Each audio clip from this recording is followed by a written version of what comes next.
Discover our collection of handcrafted candles. That's right, every product is thoughtfully created in small batches free from harmful toxins for mindful everyday indulgence. Our candles are hand-poured in coconut soy wax with natural wood wicks, offering a long-lasting burn and rich fragrances. Create a cozy, safe ambiance for your home with candles from Alley Rose Fragrances. First-time customers use the promo code InsideEdge20 to receive 20% off your order.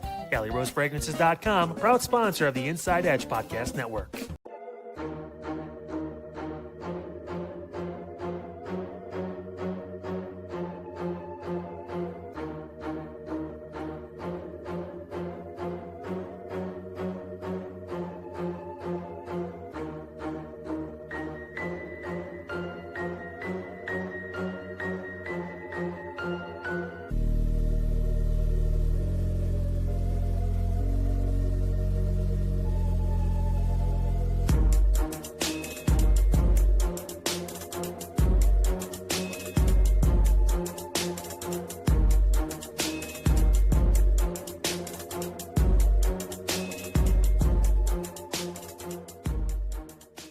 Fanatics isn't just our name, it's who we are. Loyal, passionate fans dedicated to our favorite teams and to the sports we love. That's why we're honored to be able to offer fans the world's largest collection of official sports apparel and sports jerseys from all the leagues, teams, and players you love.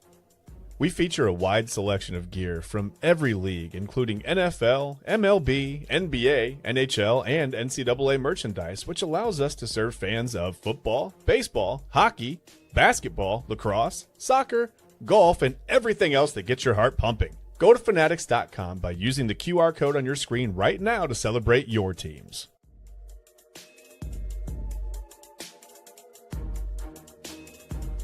And welcome in, everybody, to another episode of Inside Edge Primetime here on the Inside Edge Network. Chad Bryant to my right, your right, everybody's right. I am Eli Moon. We are here for your Thursday on the Inside Edge Network. So happy to be with all of you. Cannot wait to get into it. Jam-packed show, and we are going to get right after it. But Chad B and I, we are excited you're with us. If it's your first time, hello. We are rocking and rolling with you. And make sure you like, subscribe, follow all that great stuff at Inside Edge Net. Of course, Inside Edge Net on all of the socials. You're going to go ahead and check that out across Twitter, YouTube, X, or X is Twitter. You know, I do both of them. Facebook, Instagram, TikTok, and Twitch. Go check out Inside Edge Net. And, of course, go check out our website, InsideEdgeNetwork.com. InsideEdgeNetwork.com. Read about your favorite personalities like Chad and I. Go ahead and read about everybody from the weekly and daily programming. Everybody does a phenomenal job. Very proud of everybody. And we are happy you're with us, too. Go check out our partners page.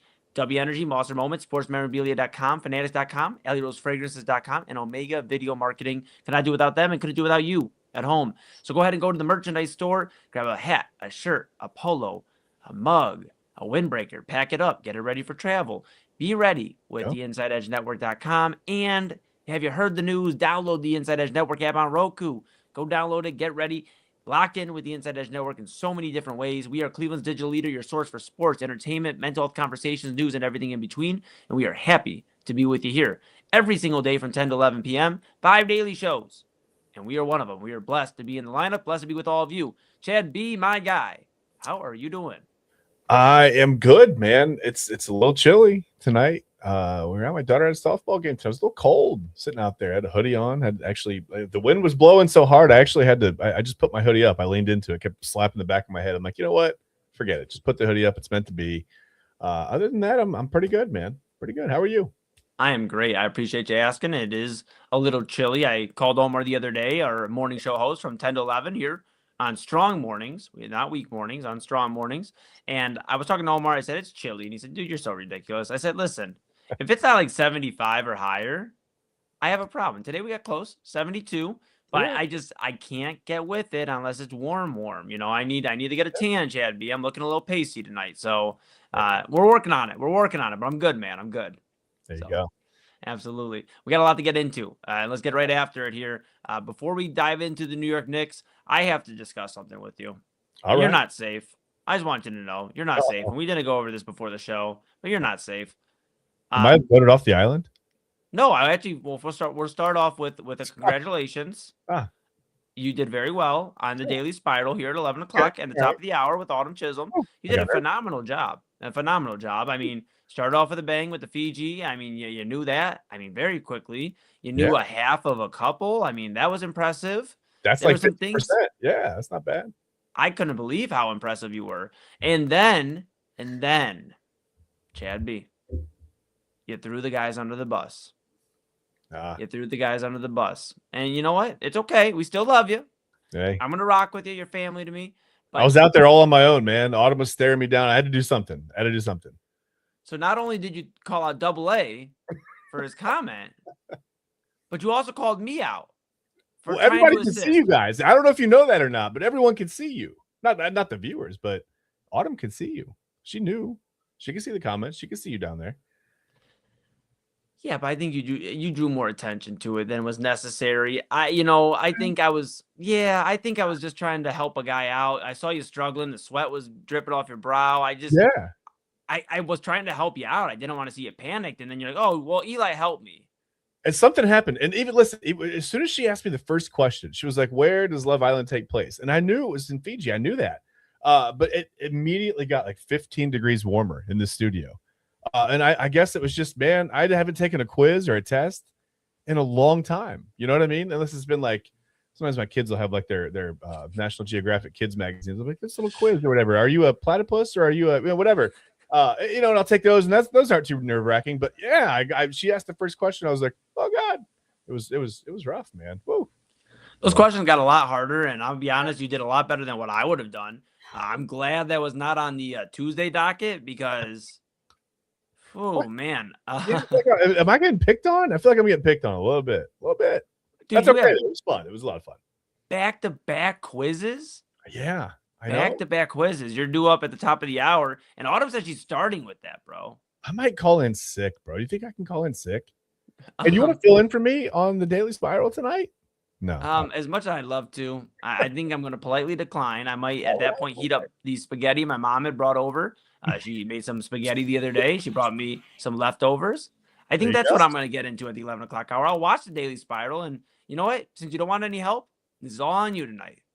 All right. Enjoy your spaghetti, man. I enjoy your spaghetti. That's all I got. Enjoy your spaghetti. Sounds amazing.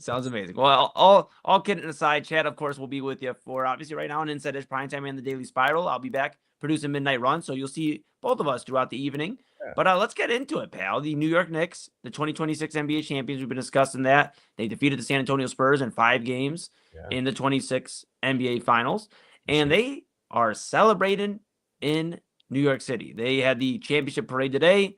You had Zoran Mamdani, the mayor of New York City. You had James Dolan, the owner of the New York Knicks. You had all the New York Knicks players and everybody you could think of there. I don't think Danhausen was there.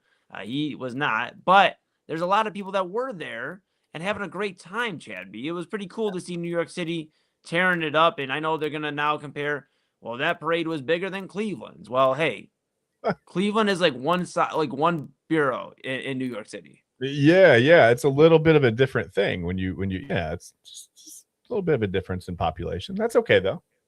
Yeah, but here's the thing. I'm having a good time watching the videos. I know me and you and I were talking about the videos and how crazy some of them we decided to leave them out of tonight just because there were some back end being shown, and we avoided those for the night. Maybe you'll see that in the midnight hour, but no back end here. However, that's my new favorite GIF, by the way, in the group chat. The pointing, and that's back end. Yeah, that's absolutely.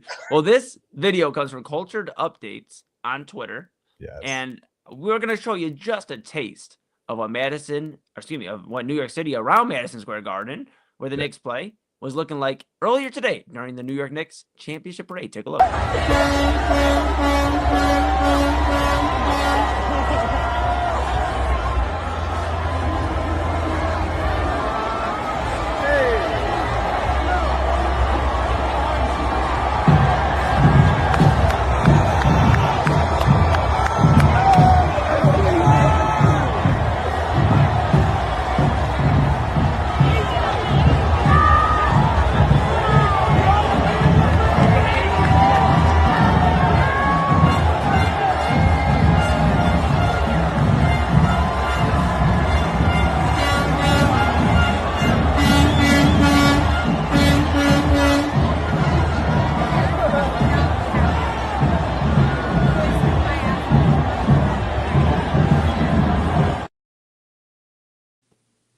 Pandemonium.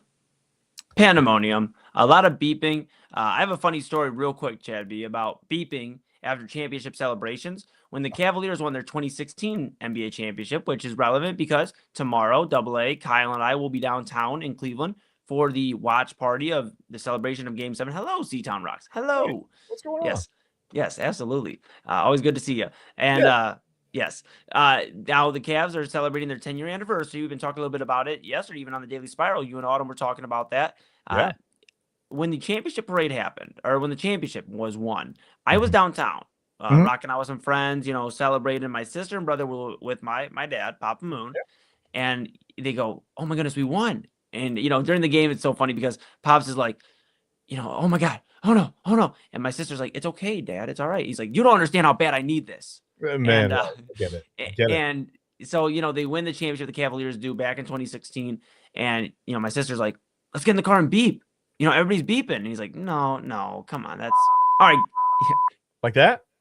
I do it? No, do you have an old school horn? That's more so like what it was. Nope. Sorry, man. All right. We'll try again next time. But, Papa Moon, he was in the, in the phase, just in the zone. And he goes, "No, that's silly." All right, come on. And he got my pops or my sister and my brother in the car, and they laid on the horn all around Parma until his horn was out. He lost his horn on his car. And he did not have a horn on his I believe at the time it was a white Charger, Dodge Charger. He did not have that horn ever again. Never. He got another car after that pretty quickly, like a few months after. Yeah, I don't know if the horn was. He horned himself. Wow. All right. I don't know if the horn was the deciding factor, but that's my story for Cleveland's championship, which we'll celebrate downtown tomorrow. Going to be a lot of people down there. It's going to be awesome. But to pivot back to the Knicks here for a moment, Chad. Yeah. That just looks insane, man. They're hanging on street poles, on traffic lights. I mean, you can't. That's like bigger than New Year's. It looks like in New York City. Yeah. Listen, I mean, it looks like fun. Don't get me wrong. I don't mean to disparage it, but I mean, for someone with a little like mild touch of claustrophobia, I don't think that's my scene, man. Like I appreciate the people who are up in the windows of whatever buildings they were going by, and I get that. That'd be a cool place to see it from. Yeah. But man, I don't know if I could be pressed up against those metal barriers like that with a bunch of people pushing on me and there's nowhere to go. I mean, if you go past those barriers, Eli, even if you play for the Knicks, it's a little bit of a problem with New York City police. They have whatever, the police out there ushering some Knicks players away from certain areas. I'm like, you got to know your team, right? If you're going to go out there and be security for the parade. Yeah, I did see that. Tyler Kolek. Yes, who played over 60 games for the Knicks this year, and he was high-fiving fans, and the security snatched him up, and somebody from obviously the organization looked like grabbed, the security was like, "Yo, like, dude, he is one of the members of the New York Knicks. Like, what are we doing here?" And just crazy, man. And those guys were leaving the float early, man. That was the one difference I noticed. I know the Cavaliers at the time got out and shook hands and whatnot, but they were in their cars or wherever they were on the floats, and the Knicks, however, like Josh Hart escaped the float early. And, I think Zoran Mamdani, the New York City mayor, spent more time on the float, dancing with Karl Anthony Towns and those guys than some of the New York Knicks players, which, if anything, that tells you how beloved they are in that city, where they could just mingle with the people and do their thing. Obviously security probably wasn't thrilled because that's a security risk, but hey, guess what? When you're the world champions, I guess you can do whatever you'd like, right? Whatever you want to do. We got a C-Town Rock says, I went to the parade in 2016. Yep. So it must've been a lot of fun, right? There's a follow-up comment to that. Asses to elbows. That's the logistics of that. I'm having trouble, but unpleasant. 6 a.m. We say back end. C-Town Rocks over here. Back end to elbows. So, oh my goodness, no, but you're spot on. You're spot on. I went down to the Cavaliers parade with Robert Zicki from the main event here on the Inside Edge Network Sunday nights, and our guy Jack John, who you've seen on the network, filling in for AA on main event. And we had the wise idea that we were going to go down the night before. We went down around 11 o'clock. We went and grabbed, some snacks from Walmart, and we went down there and we camped out from about 2, 3 in the morning, about 1 really in the morning. And we just sat and just chopped it up and chilled. And it was a good time until about, 6 or 7, 8 o'clock came around, and we're like, oh, we're at Mall C where they're going to meet to talk. But everybody else is getting to celebrate with them and everything. We kind of had the wrong idea. So we were in the Mall C, but it just, when they got there, it was so cool, celebrating. I will tell you this, I got a massive sunburn. About like, I don't know, a few hours before, the Cavaliers players started arriving into the Mall C or whatever to talk there about the championship and show the fans some love, I decided I was going to lay down and take a nap. It's shocking to no one here on the network, but I was going to lay down and take a nap. And I said, Jack John, cover my six, like watch me. And I put my hat over my face and I took a nap. And I woke up and I still got burnt. And I woke up groggy while I was downtown around like thousands of people. Was it like a Weekend at Bernie's situation? Did they like walk you around the streets while you were sleeping? You're just like out? No. Yeah. I mean, dude, it was crazy. Rizicki still to this day, I think, has a sunburn around his bandana he was wearing that day. And just insane, dude. Insane. Permanently sunburned. I love it. It was a good time, Chad B. I know, I'd imagine you were not down at the 2016 parade because you are claustrophobic. Yeah, I was not. I watched from the safety of my home. I watched on TV. I watched all that go down. It looked fun.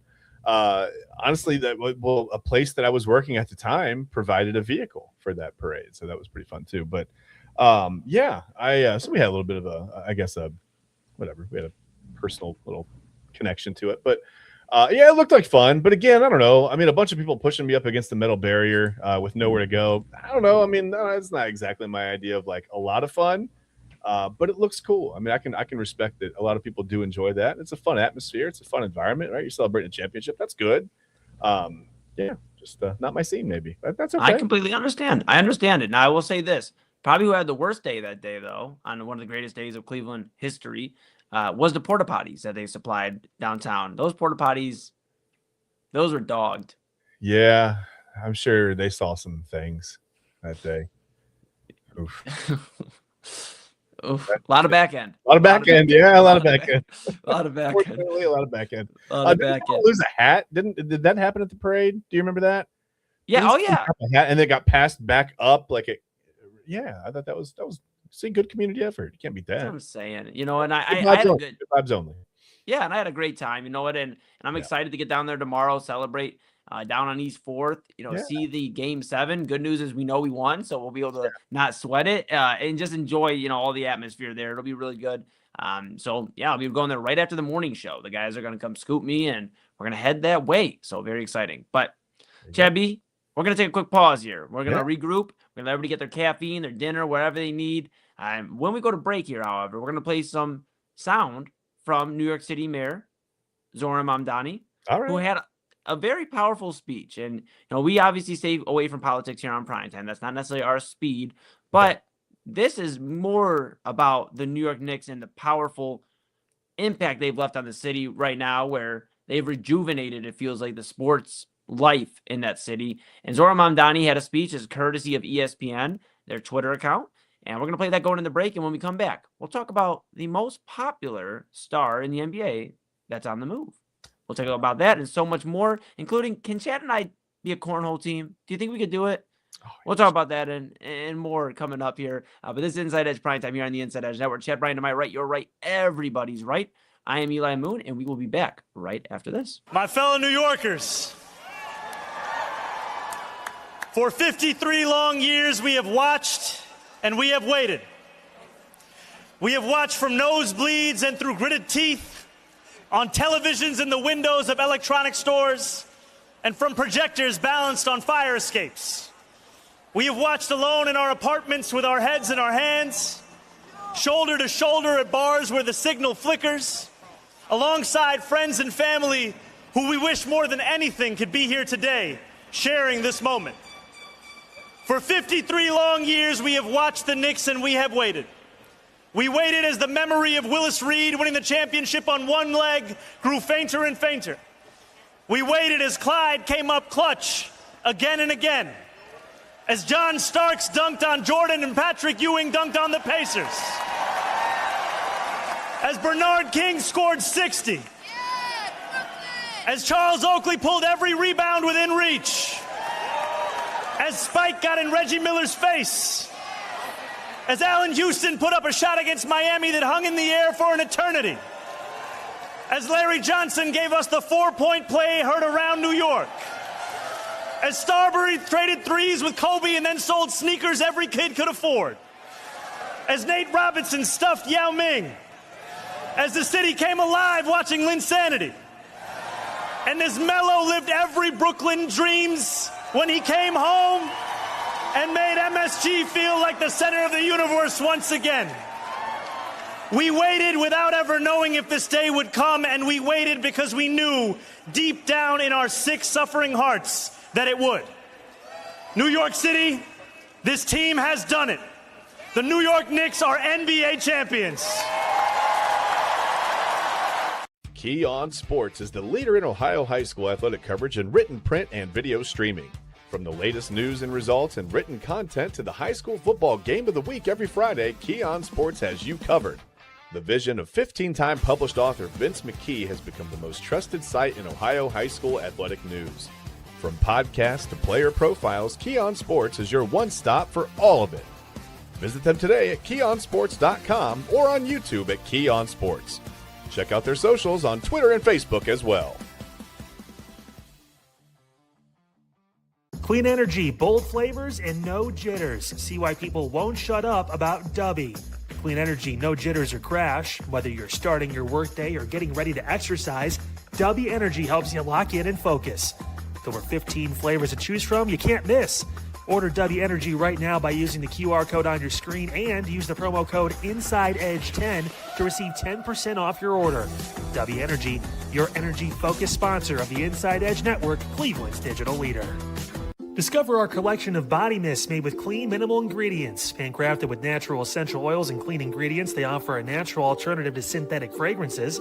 Perfect for sensitive skin and those seeking clean, mindful self-care, and the perfect gift for you or your special someone. Courtesy of Alley Rose Fragrances. First-time customers, use that promo code InsideEdge20 to receive 20% off your order. AlleyRoseFragrances.com, a proud sponsor of the Inside Edge Network, Cleveland's digital leader. Whether searching for a baseball autographed by your favorite World Series slugger, a signed football by an iconic Hall of Famer, or the jersey of a world-famous soccer star, you've come to the right place. Here at SportsMemorabilia.com, the web's leading source of authentic sports memorabilia, you'll find more than 500,000 authentic products from nearly every professional sports league, team, and players. Not only will you find your next prized sports possession with ease thanks to superb customer service and tremendous site experience, you'll have the satisfaction and peace of mind that every product listed comes complete with a certificate of authenticity and is fully backed by the SportsMemorabilia.com lifetime authenticity guarantee. Go to SportsMemorabilia.com by using the QR code on your screen right now. SportsMemorabilia.com, a proud sponsor of the Inside Edge Podcast Network, Cleveland's digital leader. Find us on InsideEdgeNetwork.com for the latest information on your favorite shows, personalities, and network partners. Plus, guess what? We have a merch shop. That's right, we have network polos, t-shirts, champion jackets, hats, and bottles. Rep the network. Every purchase supports independent sports and entertainment media. Use the QR code on your screen right now to check out InsideEdgeNetwork.com. That's InsideEdgeNetwork.com. Midnight Conversations was unbelievable. I have Omar, I have Eli here with me, and it was nuts. I hope your Thursday is as great as our Midnight Conversations was last night. Omar, I can barely get through this because that was hilarious. It's all right. We're just a bunch of jabronis here. Hey, Man. throw up the X. Throw up the X. The X, man.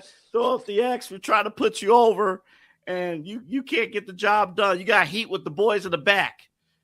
Yeah. Unreal, Eli. Just unreal. But you know who has heat? Maybe Who's Kyrie. that? Maybe Kyrie has heat. Or maybe Kyrie has heat with the Cavs because he doesn't want to join his teammates for the championship celebration. That's true, Double A. But you know what? They may feel like Kyrie's turning heel, but you know who will never turn heel? The Inside Edge Network, because we love you guys. We're always your baby face here as Cleveland's digital leader. Again, remember to like and subscribe at Inside Edge Net. And we have a new Roku app. Download our Roku app, InsideEdgeNetwork.com. and of course our partners at Keon Sports. Follow them on our Facebook and YouTube, and their Facebook and YouTube, and KeonSports.com. Tonight, one stream, 3 great shows starting at 10 o'clock with Inside Edge Primetime, Autumn Zone at 11 o'clock, and Midnight Run comes your way later on tonight right here on the Inside Edge Network.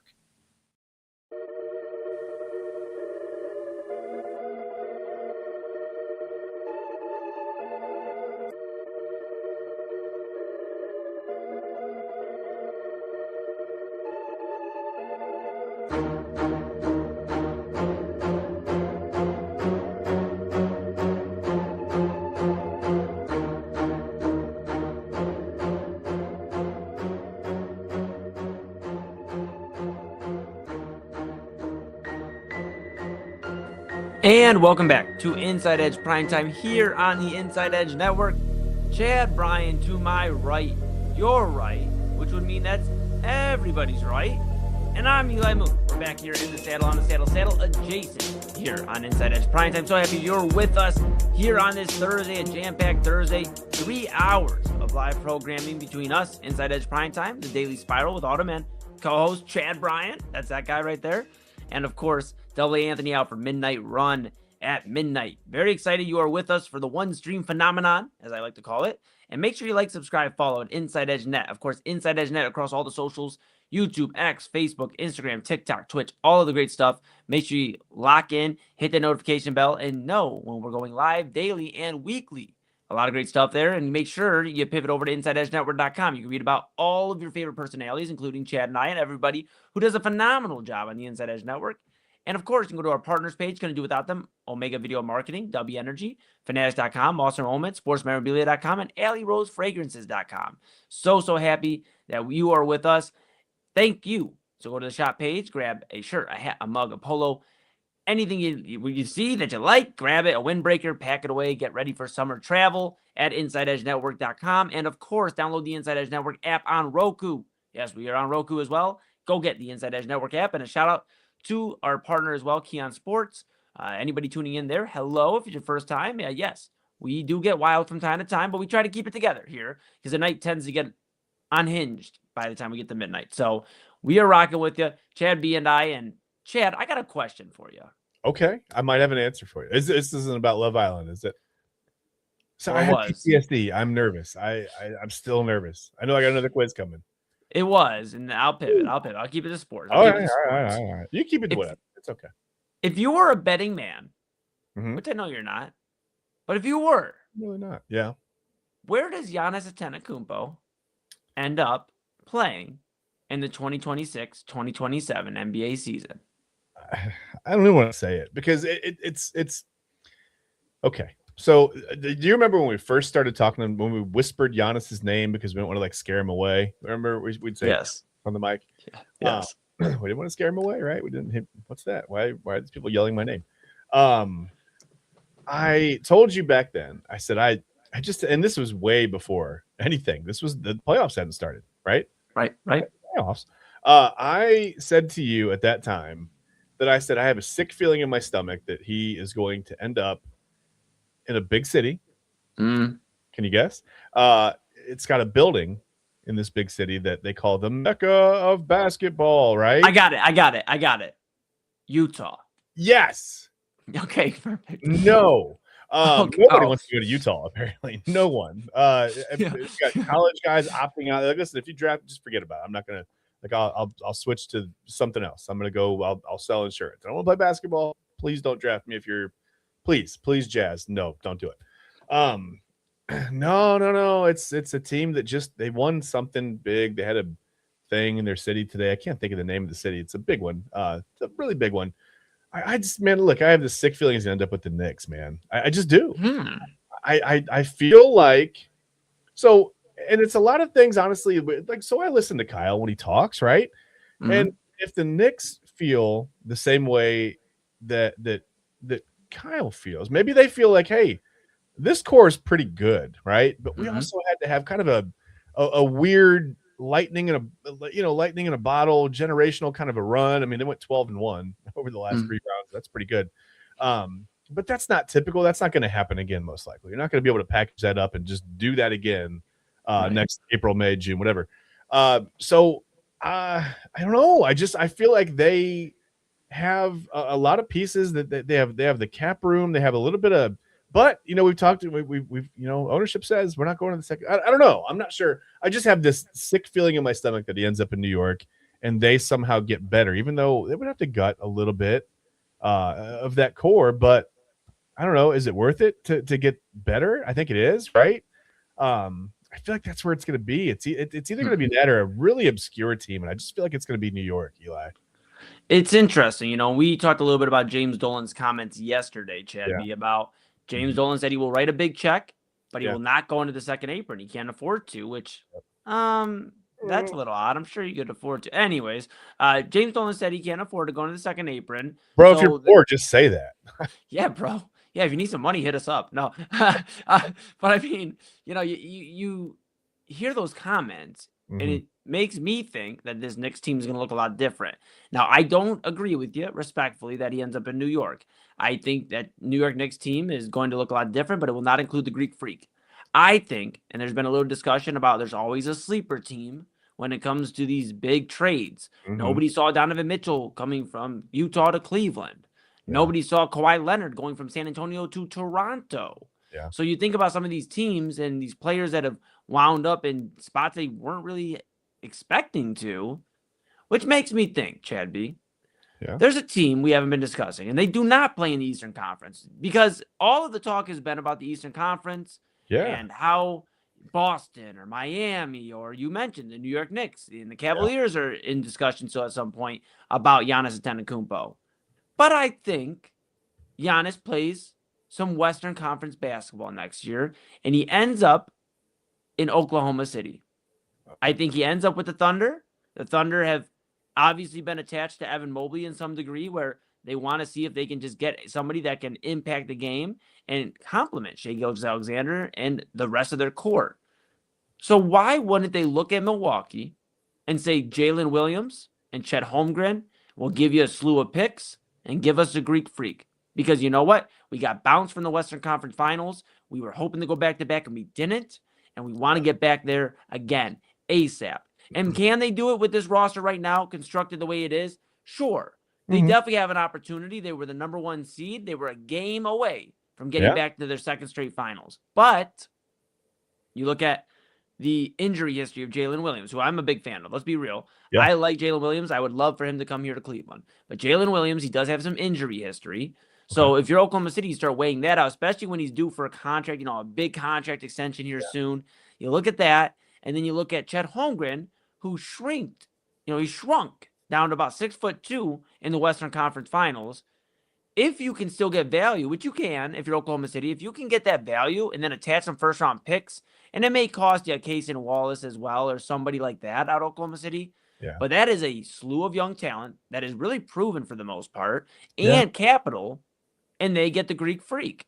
And you're telling me that Giannis Antetokounmpo wouldn't want to go to an instant title contender. He would go from not making the playoffs and being a fringe play-in team the last couple of years to being on the one of, if not the best team in the Western Conference. So I believe Giannis Antetokounmpo winds up with the Oklahoma City Thunder this offseason. Okay. I see your point. I mean, I get it. Obviously, they're a great team. Like you said, they're one game away. It's funny how one game away from the finals feels like, well, I mean, now you're 82 games in the playoffs away, right? Like you got to go back through that again. Well, let's be honest. The Thunder aren't exactly catching lightning in a bottle. They're a great team. Right. But yeah, I don't know. It's in my mind goes, well, would you want to be in kind of like a mid-major market like that? I mean, the Thunder don't play like a mid-major market team, but it's kind of a mid-major market. But then he's been in Milwaukee, so I don't know. I mean, I guess the obscurity probably wouldn't bother him. So I just don't know. I don't know anymore. I feel like I knew at one point it was going to be like the Knicks or the Heat, really. And I don't know about the Heat anymore. I feel like the Knicks are in this weird place where they I don't know, they may make a move like that. I mean, I think that even they would have to get rid of some stuff. I don't know exactly. I haven't looked at the contracts and tried to match the money. They'd probably have to get a third team involved or whatever. So I don't know. I don't have a lot of details on that. But I just feel like the Knicks would be willing to get better with a guy like Giannis. But then you look at the Thunder, and I mean, they might need Giannis, right? Like if they're going to they're going to go head to head with the Spurs, you would think, for a few years here. They may need a guy like Giannis to help push them over the edge. I mean, yeah, they were one game away, but like I said, now that it's passed, I mean, it feels like it's further than that, right? It's not just one game now. Now it's a whole regular season. You got to go back to the playoffs. So, yeah, I mean, I could see it, but I don't know. I just have this feeling in my stomach. I just have this feeling the Knicks are going to make that work, and we're going to be sick as Cavs fans, because I don't even know that really. I mean, looking at the money, I don't know that the Cavs really can do it without completely gutting the entire core out. And then you just got a bunch of guys around Giannis, and what's the point of that? Right, exactly. And that's why I think it makes all the sense in the world for Oklahoma City, because even if they move off of Chet and Jalen Williams and those first-round draft picks, they still have Shai Gilgeous-Alexander, Lou Dort. You know, they have a bunch of these guys that stand out that are impact players. You know, I mean, you have a lot of guys on that team that can still make an impact. And I think Giannis complements. He takes the pressure off Shai a little bit. And now you're rocking with two former MVPs, you know, the reigning MVP, back-to-back MVP. And you're looking at Giannis, who's won an MVP, obviously, in his career as well. So that's a scary thought. But I'll tell you this. I'd rather him go to the Western Conference and have to play him to get to the finals. Yeah. That's sure. That makes sense to me too. Yeah, it's going to be interesting, man. We'll keep our Giannis watch, going. The reports I was seeing, Chris Haynes was actually reporting that he thinks this will go deeper into free agency, possibly, where we're not getting an answer till, about a few weeks from now, beginning of July. I believe July 6th is the free agency start. So we might see it around there, and maybe Giannis waits to see who goes where in free agency. Yeah. And that makes it like he's got a little bit more control over this whole thing than maybe we want to hope that he has from the outside looking in. You know what I mean? Yeah, absolutely. Because I'll tell you this, I don't think Cleveland is at the top of his destinations. I don't. As much as it would be nice and we have the capital that Milwaukee's looking for. Yeah. I think we have our own problems right now internally. And I don't think Giannis, who, by the way, has beefed with James Harden on the court before. Yeah. I don't think this is his top destination, especially if Oklahoma City picks up the phone and calls Milwaukee or New York. I get you with New York too. Just James Dolan's comments about not wanting to spend a ton of money. Well, Giannis Antetokounmpo is going to cost you a lot of money. Yeah. So. And I know we're the center of our own universe, but I don't think he's got us checked on like the top 3 in his list or anything either. I just have a bad feeling about it. And then we'll cut this, and then like a week later, we'll be like, and Giannis is a Cavalier. Right, and he's the only Cavalier. They're going to have to find 11 other guys. They are the Cleveland Antetokounmpos. Awesome. His brother will come play. Hey, well, that's the deal. Is like you got to bring the brothers. But yes, oh my goodness, Chad B. We will keep an eye on Giannis and where he's going. But we know where we're going. We're gonna go to a quick pause here for the cause. Let everybody grab the rest of their dinner, and I got spaghetti waiting for me here at the top of the hour, so I can't wait for that. But I can't wait to talk some more sports with my guy Chad B. We're gonna get a little silly because it's Thursday. We're gonna get a little fun. Chad B and I have been thinking. We said, okay, we probably could hoop. We probably could throw the pigskin around. Yeah, a little bit. Swing the baseball bat. Yeah, I know Chad could definitely throw a pitch. Yeah. I think we could do these things. However, can we do other sports? And can we do them successfully? We'll discuss that. What sports that aren't in the big 4, and I will put 4 in there because hockey, in my opinion, is part of that big 4. For sure. And we'll talk outside of the big 4. What sports Chad and I think we could be successful with. That'll put a bow on our Inside Edge Primetime. But stick with us here on the Inside Edge Network. That's Chad B. And the B stands for Brian. Chad Brian, am I right? You're right. Everybody's right. I'm Eli Moon. This is Inside Edge Primetime here on the Inside Edge Network. We are back right after this. Fanatics isn't just our name, it's who we are. Loyal, passionate fans dedicated to our favorite teams and to the sports we love. That's why we're honored to be able to offer fans the world's largest collection of official sports apparel and sports jerseys from all leagues, teams, and players you love.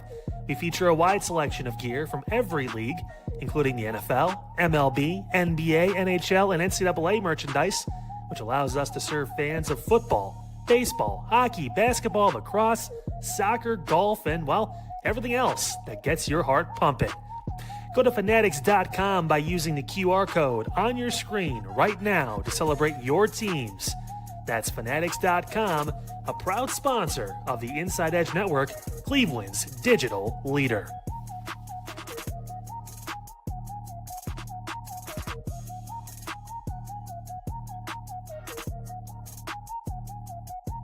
Small business owners are superheroes, but nowadays running your business means doing so inside your shop and on social media.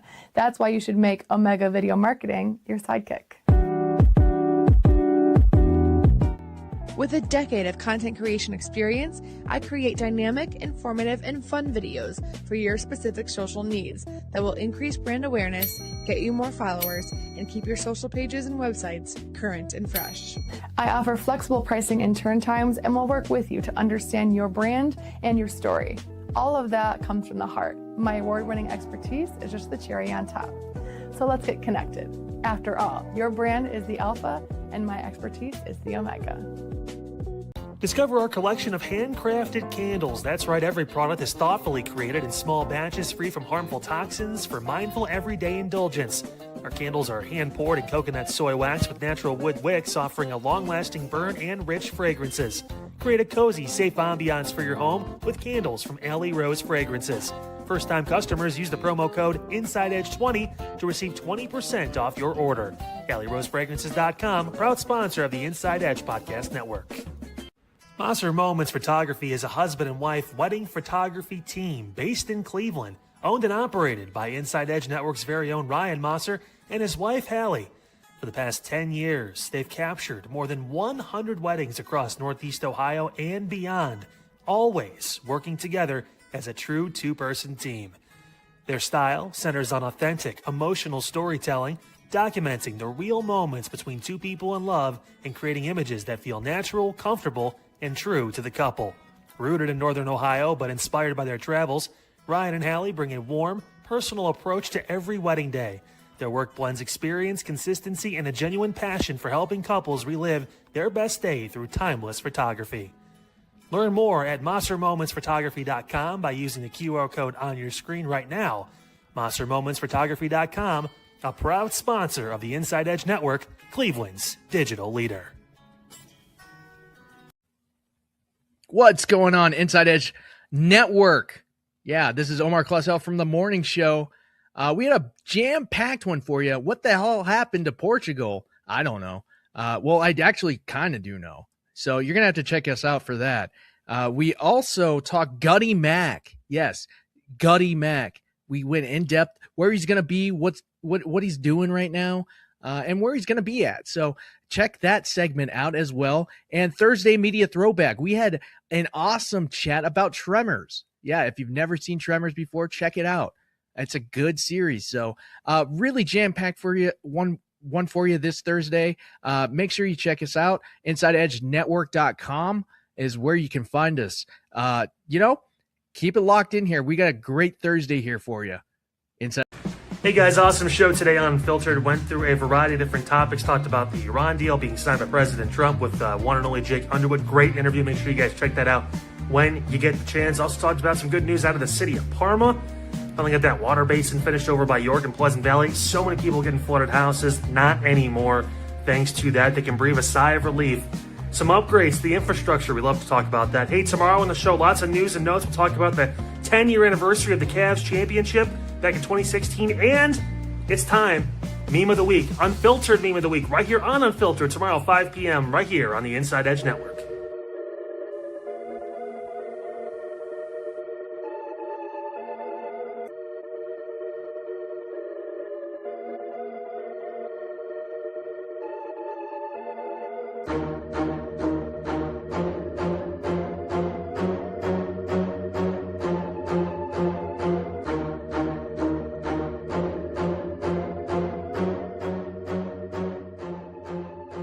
And welcome back to Inside Edge Primetime here on the Inside Edge Network. Chad Bryan to my right, you're right. Everybody's right. And yes, I would be Eli Moon. That would make us a tandem to come and love here on your 10 o'clock hour on the Inside Edge Network. Chad B, you got a big smile on your face. Well, what's making you smile? It's just I realize what's coming in about 15 minutes. It's my demise, my eventual demise. I'm gonna get quizzed again on Love Island, and I'm trying to keep up. I'm furiously over here watching, not furious, frantically. I wasn't mad, but well, okay. So this is actually funny. I was watching tonight's episode on my phone, and I had my Bluetooth headphones on because let's be honest, like my kids can't watch that. So I'm in here, I'm like watching, I'm like looking out over the monitor, and there's 9 minutes left in the episode, and I'm like trying to cram for my big quiz at 11. I'm gonna finish class. And we got like a little bit of time, to get ready for prime time, and things are going on. And my phone rings, and it's Eli. I was like, I was like, well, there's 9 minutes left. What? What are you doing? He's like, okay. Yeah, you did.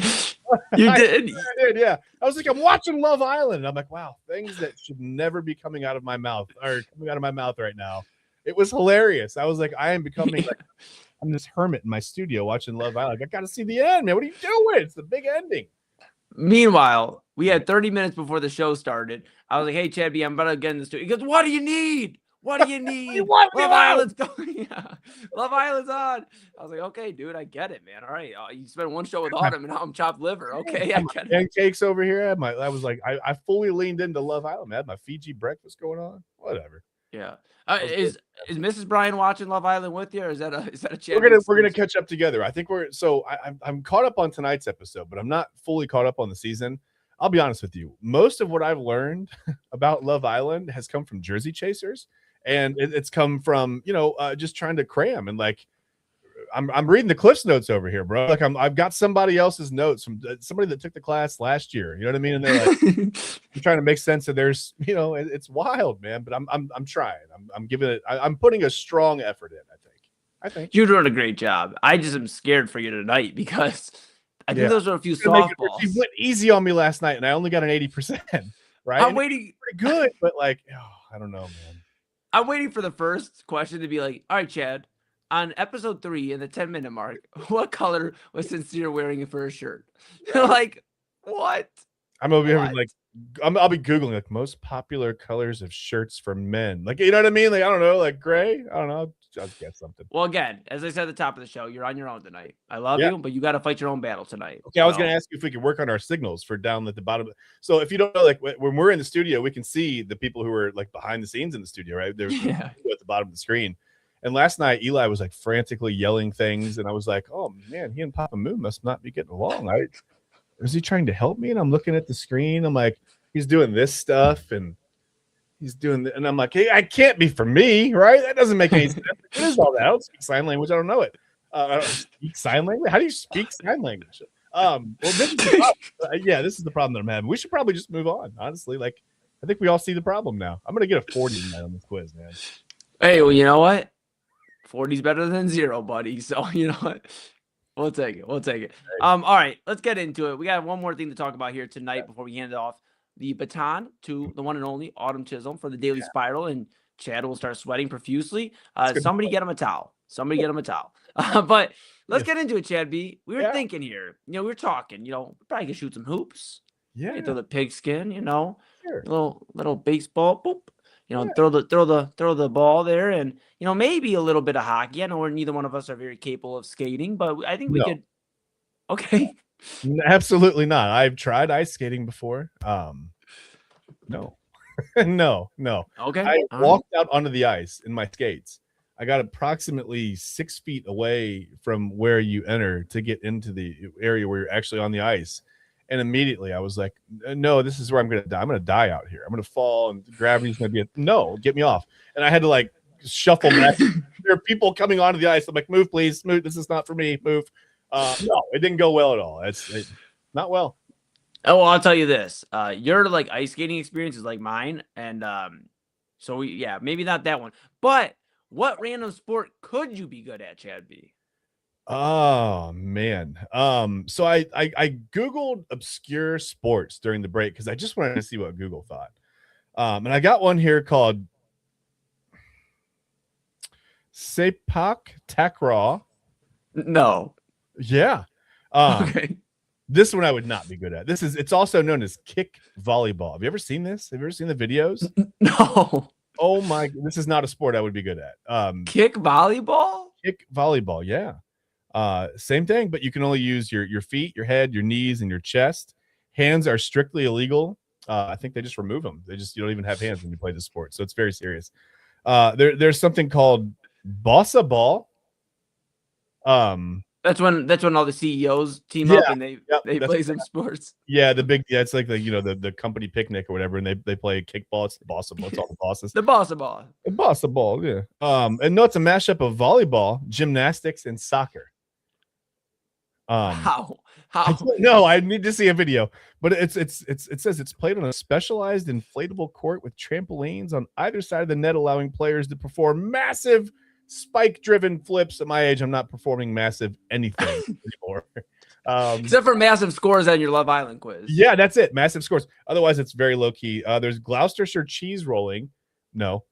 Can you expand a little bit on that one? What's that one called? No. Okay. No, it's a cheese roll. They roll the thing down the hill. It's an 8-pound wheel of cheese. And you got to just recklessly go down the hill. I mean, listen, man, you just forget life and limb, right? You just go down the hill. However you get down. What's the best way to get down the hill, right? A to B. It's just forget trying to run, right? You just lean into gravity. See ya. Like you just roll down the hill and probably break multiple things. But what would you do? Not enter the contest. What would you do for the cheddar though?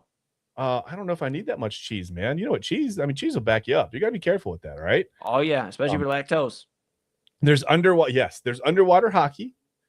That's also known as, this is great. You ready? That's also known as octopus. That's awesome. I don't think I need to explain that. You wear masks, snorkels, and fins, and you play under, whatever. Okay. There's cycle ball that came out of Germany. That's exactly what it sounds like. It says. What does that mean?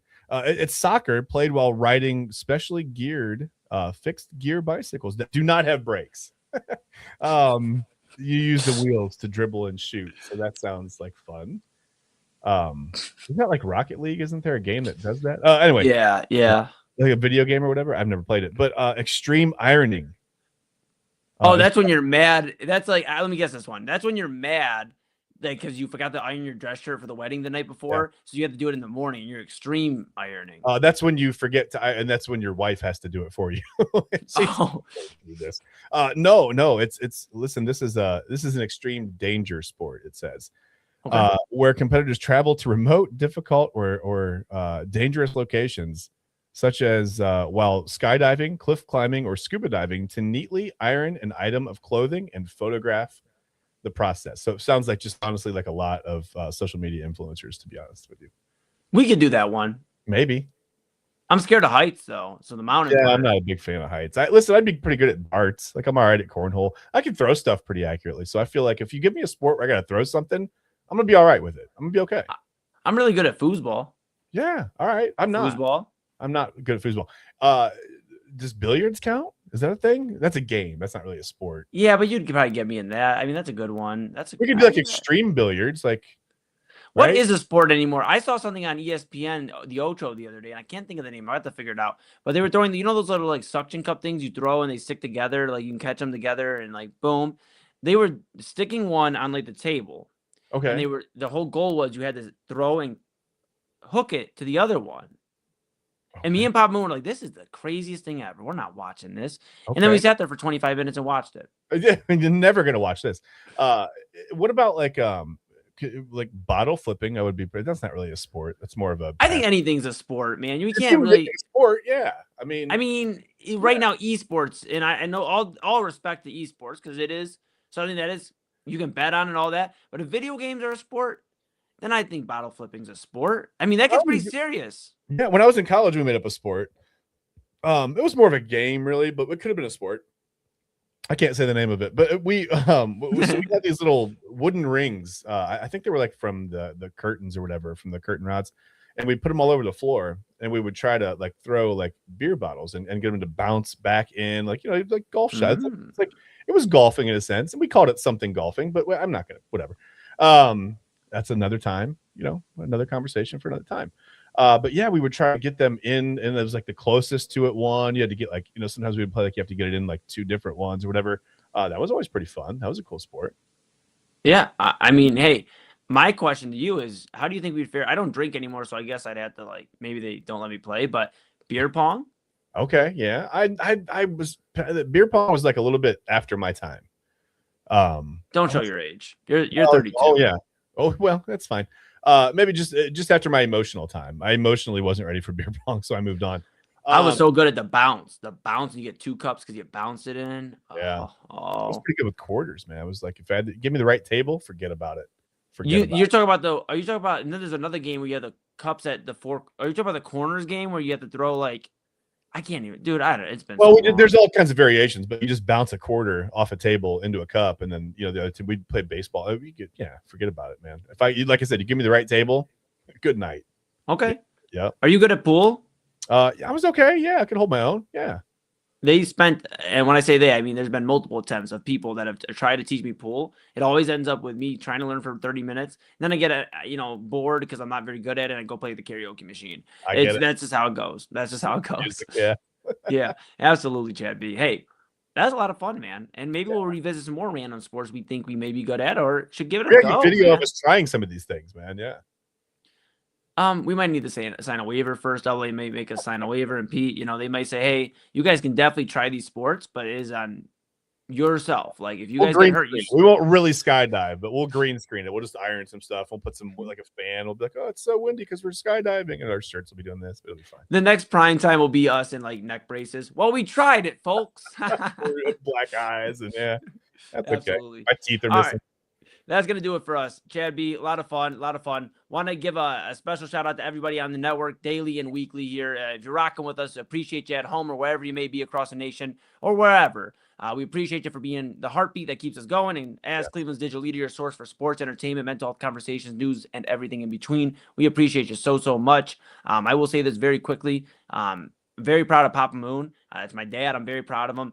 We've had a lot of tough conversations over the last couple of months about him growing as a broadcaster. He's never done this before. And I know he can get sick of me at times. Today was one of those days. Oh, no. And it's okay because I know he loves me and I know he's developing as a broadcaster. And I just wanted to take the time to thank my pops for putting up with my crazy ass. Because we are elevating here on the Inside Edge Network, and he is definitely an integral part of what we do. So thanks, Pop Moon, for putting up with me, and thanks to all of you for putting up with Chad and I here for this last hour. With that being said, Chad B, we're going to change the studio here, okay? I'm sorry. Let's find out how we look in red, man. Ready? Damn, we look good. Damn. I got to buy more red stuff, man. I got to buy more red. I don't know, man. I mean, just worry about your quiz, all right? So, with that being said, you ain't off the hook, buddy. But I am. I'm going to eat some spaghetti. That's been Chad Bryan. To my right, you're right. Everybody's right. I'm Eli Moon. This has been Inside Edge Primetime here on the Inside Edge Network. Chad B sticks around. And, of course, you've been waiting for Autumn Chisholm, the Daily Spiral, coming up right after this. Key On Sports is the leader in Ohio high school athletic coverage in written, print, and video streaming. From the latest news and results and written content to the high school football game of the week every Friday, Key On Sports has you covered. The vision of 15-time published author Vince McKee has become the most trusted site in Ohio high school athletic news. From podcasts to player profiles, Key On Sports is your one-stop for all of it. Visit them today at keyonsports.com or on YouTube at Key On Sports. Check out their socials on Twitter and Facebook as well. Clean energy, bold flavors, and no jitters. See why people won't shut up about Dubby. Clean energy, no jitters or crash. Whether you're starting your workday or getting ready to exercise, Dubby Energy helps you lock in and focus. With over 15 flavors to choose from, you can't miss. Order Dubby Energy right now by using the QR code on your screen and use the promo code InsideEdge10 to receive 10% off your order. Dubby Energy, your energy-focused sponsor of the Inside Edge Network, Cleveland's digital leader. Discover our collection of body mists made with clean, minimal ingredients. Handcrafted with natural essential oils and clean ingredients, they offer a natural alternative to synthetic fragrances.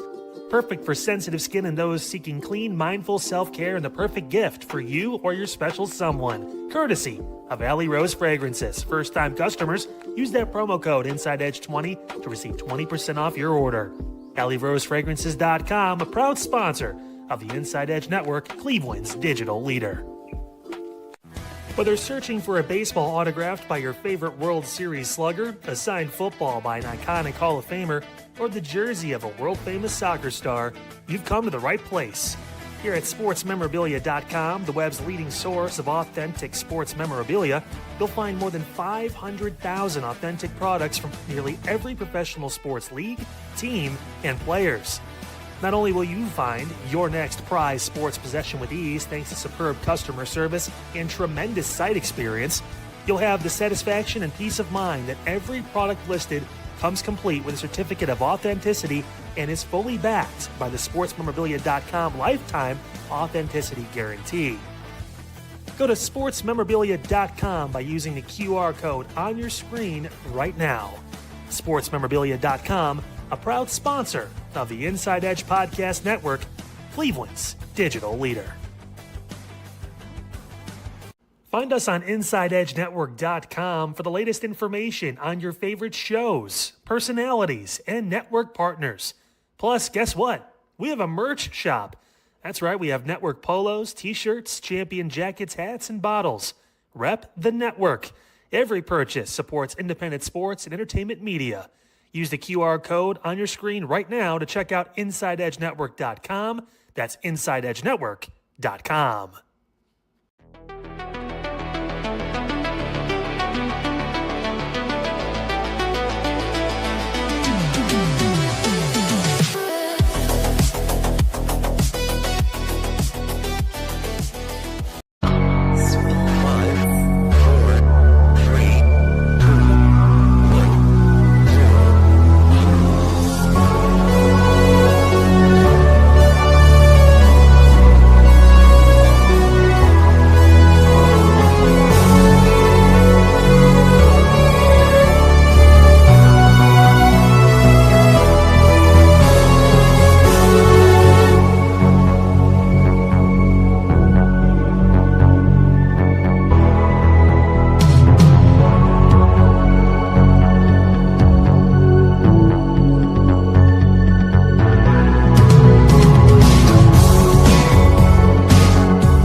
Welcome to the Daily Spiral, everyone. Chad, welcome back. I'm back. Did you think I'd be back? Yes, I did. And I got you early. Right. All right. Chad, did you watch today's episode? We're going to find out. We're going to find out. I don't want to give away too much. I don't want to say too much. I'm just going to let the people find out as they find out. Yeah. I'm worried on them. So here's where I'm worried. If I say no, I didn't watch the episode, then you're going to be mad at me, right? But if I say yes, I watched the episode, you're going to be like, okay, throw out the easy quiz and let's get the hard quiz out, right? So I don't know what to do to myself here. I'm not really sure what to do. I'm just going to let it ride. You'll have to find out along with everybody else. Did I watch the episode? Who knows? Well, since you mentioned it, I was gonna save it for the second segment of the show, but we're gonna start it off. We're gonna start off with There's nothing I can say to help myself, is that? No, you're very confident. So let's start off. Oh no! All right. Love Island episode 14 recap. Chad, I want you to tell me one significant event that happened in tonight's episode. Oh, one significant event. So they let the Islanders vote. They put the guys together and they had to vote. They had the guys pick the girl to go home. The girls picked the guy to go home. Autumn. Yes. That was pretty significant. That was the most significant event to happen this episode. Yeah. Other than that, can you tell me anything else that happened in this episode that might be significant? Well, I mean, so it depends on what you and I and everybody else takes away as significant. Like I think I learned tonight. I don't trust Kenzie very much. Autumn. Mm-hmm. There was a whole. I mean, and this probably is something I'm going back an episode really. But see, look at me. I'm like next year I'm gonna be a producer on Love Island. This is where this is headed. I don't trust. She's kind of like. I don't trust her, man. She's playing the field a little bit, right? And I know that's what you're supposed to do for the game, but I feel like my gut instinct tells me don't trust Kenzie. What else happened? What else happened? Watched them have a little bit of breakfast. I felt like that was significant. So we talked about some of the fake food. You freaked me out with that the other night. I was like, listen, I'm not going anywhere near anything with fake food. Like, what is that? Mhm. But yeah, I don't know. Am I on the right track here? Or You what? are on the correct track. Okay. You're very correct. So you did watch tonight's episode. Maybe I So did. Maybe I did. so tonight's episode was part filler, part Mhm. I don't know what to say. So Part we thriller, are part thriller, part thriller, right? yes. So they have done this the last couple seasons. They didn't do it in season 5. They definitely didn't do it in season 4. But the last couple seasons, they've had these recoupling ceremonies, and then the next day they'll have a dumping, Okay. which I understand why they're trying to do it because they're trying to claim the virality of season 6. Season 6 had one of the most insane dumpings I've ever seen. Literally everybody was crying, people were yelling. Somebody was like, you didn't send 1 home, you sent 3 home tonight. Yeah, Oh, it was a crazy thing. So no, really? yeah, so I think the producers are constantly trying to say, let's get another moment like that. And we didn't get that tonight. Honestly, I'm very disappointed in the boys. Because Kenzie was right there. She was Yeah. right there. Yeah. She was right there. That Yep. girl has been playing everybody like a fiddle. And Yeah. she is no, I'm ready for her to get off the island. I'm sick of Kenzie Island. We And they know brought that in the Sincere's crap. Like Sincere, I feel like talked them into getting Soul off. And I was like, listen, man, like everybody knows why Sincere's gonna you shouldn't like you gotta know by now, guy, girl, whoever, I don't care who you are, you don't listen to anything Sincere says on this show, right?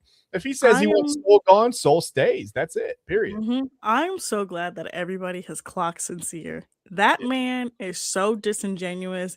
And when Soul was like, yeah, you definitely didn't tell me you were still interested in Melanie. And he was like, but I did. And she was like, no, you didn't. You never said anything. Not Yeah. only did he never say anything, he never treated Soul like Melanie was still in the back of his mind. He always treated Soul like Soul was the number one. So that's why when he picks Melanie to Soul, it's an insult because it's like, well, what happened? Like you made it seem like it Yeah. was me and you. And when she was going off on him, I was like, finally, somebody finally has Yeah. had enough of his shit. 'Cause Yeah. I've had enough of it. Same. Yeah. I mean, he's pretty transparent. I mean, you can see right through the dude. And it's funny that you said that when he said that, I never, or when we told her that he did tell her that, and he didn't actually say it. I mean, that's just someone who can't keep up on their own lies. I mean, when you lie so much, I feel like you got to keep covering and covering. And when you're not smart enough, right? It's kind of, it gets tough after a while. And I feel like that's the boat he's in right now. He's taking on water on him. He's taking on water pretty quickly. Yeah, honestly, and then of course he did the thing where he was like, Mm-hmm. and I'm like, bro, you're lying. Yeah. Like you're lying. We all know you're lying. And then they both like, I'm sorry. I'm sick of Metaphor Island. Everybody in this villa uses damn metaphors. If y'all don't just be straightforward on what you want to say, Right. just be straightforward. I'm sick of the metaphors. It is irritating me. So, Yep. who is the couple that got dumped tonight? I'm really testing you. Who got dumped tonight? Well, Soul and Gabe went home. That's it. Yes. Yeah. Yes. That's it. No more Gabe. And I was a little shocked. Listen, but I was a little bit shocked. I was over here. I'm not gonna lie to you, I was taking notes. I had Corbin in my notes. I was like, it's Corbin. He's gone. He's gone. I had Corbin and Kenzie. Honestly, for me, it actually the bottom 3 couples very much should have been Corbin and Kenzie, Melanie and Sincere, Okay. Yeah. Zach and Kada. Yeah. But do you think that part of it is, well, okay, so yeah, the bottom 3 couples, that confused me. That was voted on by America, right? So America chooses their favorite couple, right? Okay. So when they choose their favorite couple, like they'll like compile all the favorite couple votes. So like Trinity and Bryce got a significant amount. Anaya and KC got a significant amount. Okay. From what I saw, it was actually a lot of Soul and Caleb. They got a pretty decent amount. So that's why I was confused when I saw Melanie and Sincere. I'm like, I didn't see anybody voting for Melanie and Sincere. In fact, I've literally saw most people Yeah. vote the opposite. Like I knew That feels like a producer twist to me. Like, let's throw them in. Yeah. I knew Kenzie and Corbin were gonna be in there because especially after he goes, yeah, America, try breaking this shit up. I'm like, bet. All right, we're gonna try. Right. Yeah, don't tempt us. Don't do it. But No, Gabe and Jen being there didn't make sense. But then when the girls got to the reasoning of why they would dump Gabe, I agree with it. yeah, I mean, I was listening to it and I get it. But listen, I knew they were going to go in on Soul like that. And I guess I understand. Listen, Soul, it felt like that was for her own good. It felt like she was sort of like phasing herself out. Like she didn't really fit there. And I feel like she's just not really about that nonsense, right? Like, and to keep her there and to keep putting her through nonsense. And plus, I don't think you're going to vote anybody off that you think can win this thing. I think you're going to keep the people around that you think are going to get voted off. And there's some strategy to that, right? Like, hey, I got a couple people. If I keep Sincere here and I keep Kenzie here, when we do the American, whatever, they're going to be next. They're coming eventually. That gives me a week, 2 weeks, maybe whatever. I can stick around. I get a little bit closer to winning this thing, right? Well, if they wanted to really win, they would have voted Kenzie and Corbin off. Yeah. That's just my opinion. If you wanted to win, you would have voted them off. Yeah. Because they're the couple that is the flimsiest. Kenzie wants to jump and hop to everybody. Corbin wants to kiss everybody. He wants to ask all the girls for kisses. I would have voted for Kenzie and Corbin. They're the couple that, like, hey, they're not here for serious reasons. Yeah. Gabe and Jen seem to like each other. Yeah. They did some stuff in the bedroom once again, which super weird around a bunch of people. And maybe one day I'll be old enough to understand what you're talking about. But yeah, for sure. And then Caleb and Soul has kind of had like the rough end of it because the only person who's been remotely like interested in her is Sincere, and Casey was kind of interested in her, but he couldn't really explore because then Anaya got mad. And then Caleb, of course, was played with by Kenzie. So I'm still confused on why the guys chose Soul, because especially the comment that Casey made when he said, and they said, well, if we keep Soul, would you explore her? And he said, honestly, yeah. So when you say that, why would you get rid of her? Yeah, I don't know. I'm not sure what we missed. A lot of that conversation. We didn't get that whole conversation. But I heard Sincere going in on her, and I was like, of course he wants her gone. Like she has like called him on his nonsense. She checked him right to his face. Which I was like, all right, okay, so like, all right, I get it. But yeah, it was kind of fun to watch that. But yeah, I don't know. Of course he was going to go in, but I'm not sure.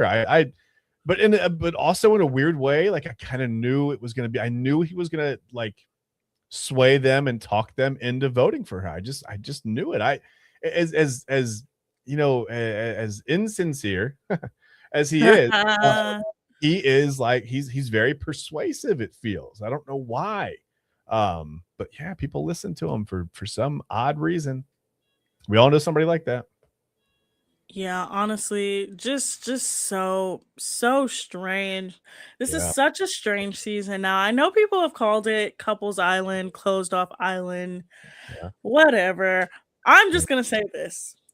Love Island works when you have an equal amount of crazy on both sides. So you have to have a number of couples that are very strong. You have to have couples going into Casa Amor that you're like, okay, if they go into Casa Amor, is this couple going to break up or are they going to be strong? Yeah. So you have to have that. And then you have to have a number of couples that are very chaotic, very crazy of like, yeah, no, Casa Amor comes, they're not lasting. We know this. That's the formula that works on this show. Last season, we didn't have any stable enough couples to where Casa Amor was going to work. Gotcha. Like, not everybody really liked each other. They were still playing Dora the Explorer by Casa Amor and still after Casa Amor. This season, it's too many of them that are closed off. I fully understand Soul when she was like, shoot, I'm glad to be going home. She was like, you just did me a favor because y'all want to play Couples Island. Yep. And that's true. Yep. Because you're robbing yourself of an experience and you're not having fun. It's so hard for me to look at. I look at this from the perspective of a person who's been married for quite some time, and I just can't I can't adopt that mindset, right? So to me, everything is crazy. I'm like, wow, wow. I just keep going, wow. And I saw the pancakes, and I was like, wow, because it was real food. But yeah, I don't know. I was shocked, and man, poor Caleb, right? He just got the short end of the stick really bad. I mean, Yeah. that was hard. That was tough to see. I'll be honest with you. Yeah, and for some reason, when I first started the episode, I think Kenzie looked familiar to me, and I was like, okay, I'm gonna we'll pay attention to see. And I was like, oh no, no, she's awful. Like, I mean, and I guess that's kind of the point of the game, but man, she was. Oof. Kenzie's actually been a little exposed. There was a girl who went to school with her. I think went to college with her because she loves to tell you that she went to nursing school. Girls, don't go to her nursing school. She can't tell you what 20/30 vision is. Okay. Um, one of her teachers literally came out and was like, everybody saw that conversation and just was like, oh my God, no, that's terrible. But the way she was moving in the villa is, I guess, the way she was moving in real life when it came to this girl. And I'm just, like I said, I'm sick of Kenzie Island. I want Kenzie Island to be done. I want the chaos of Casa more because all of these men are going to fold. Now, next episode, tomorrow's episode. Yeah. And we probably won't talk about it until Monday because, as you guys know, I will not be in tomorrow because I will be in New York. Yeah. Tomorrow's episode, we get the fallout of tonight's episode. So there won't be any Casa more tomorrow. We won't get Casa more till Sunday. Yeah. So we'll get the fallout of tonight's episode tomorrow. And we see that the girls are standing on their decision. Yeah. And specifically, Zach and Bryce are not very happy with the girls because they don't understand why they would choose Gabe. Yeah. Now, again, I saw them choose Gabe, and I understand why they chose Gabe because that man has not a serious bone in his body. Fair enough. Yeah. Yeah, I get it. I was just I'm just shocked that Sincere was safe, to be honest with you. I'm shocked. Going into before I knew that we were going to learn about America's favorite four couples or whatever, four favorite couples, I just thought like he's going home tonight. Like if somebody goes home, and I didn't know, I was like, he's going home. He's got to go home. He's going to go home. And then I started learning about Kenzie, and I was like, she's going home. I was like, Kenzie's definitely going home. I'm gonna just say this. Neither Sincere and Melanie nor Kenzie and Corbin are making it to the final. They're going to be dumped before the final anyway. So I think I would say just enjoy your last week or so. You're going to be dumped pretty soon. We're going to get the Casa girls and Casa boys in here over the weekend. But when we come back from the break, because we're going to go to break, when we come back, we're going to talk about the 2016 Cavaliers again because we have more developments on this reunion trip. And it's getting a little messy. It's getting a little messy, Chad. But you guys are watching us here on the Daily Spiral on Inside Edge Network. We'll be back. Fanatics isn't just our name, it's who we are. Loyal, passionate fans dedicated to our favorite teams and to the sports we love. That's why we're honored to be able to offer fans the world's largest collection of official sports apparel and sports jerseys from all leagues, teams, and players you love. We feature a wide selection of gear from every league, including the NFL, MLB, NBA, NHL, and NCAA merchandise, which allows us to serve fans of football, baseball, hockey, basketball, lacrosse, soccer, golf, and, well, everything else that gets your heart pumping. Go to fanatics.com by using the QR code on your screen right now to celebrate your teams. That's fanatics.com, a proud sponsor of the Inside Edge Network, Cleveland's digital leader.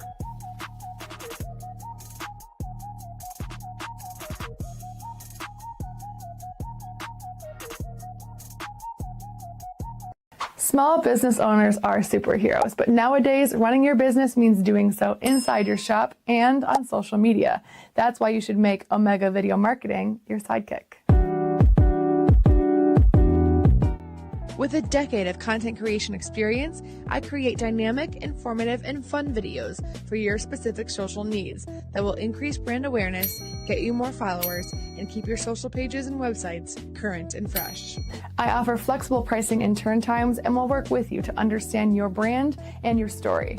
All of that comes from the heart. My award-winning expertise is just the cherry on top. So let's get connected. After all, your brand is the alpha and my expertise is the omega. Discover our collection of handcrafted candles. That's right, every product is thoughtfully created in small batches free from harmful toxins for mindful everyday indulgence. Our candles are hand-poured in coconut soy wax with natural wood wicks, offering a long-lasting burn and rich fragrances. Create a cozy, safe ambiance for your home with candles from Alley Rose Fragrances. First-time customers use the promo code InsideEdge20 to receive 20% off your order. AlleyRoseFragrances.com, proud sponsor of the Inside Edge Podcast Network. Mosser Moments Photography is a husband and wife wedding photography team based in Cleveland, owned and operated by Inside Edge Network's very own Ryan Mosser and his wife Hallie. For the past 10 years, they've captured more than 100 weddings across Northeast Ohio and beyond, always working together as a true two-person team. Their style centers on authentic, emotional storytelling, documenting the real moments between two people in love and creating images that feel natural, comfortable, and true to the couple.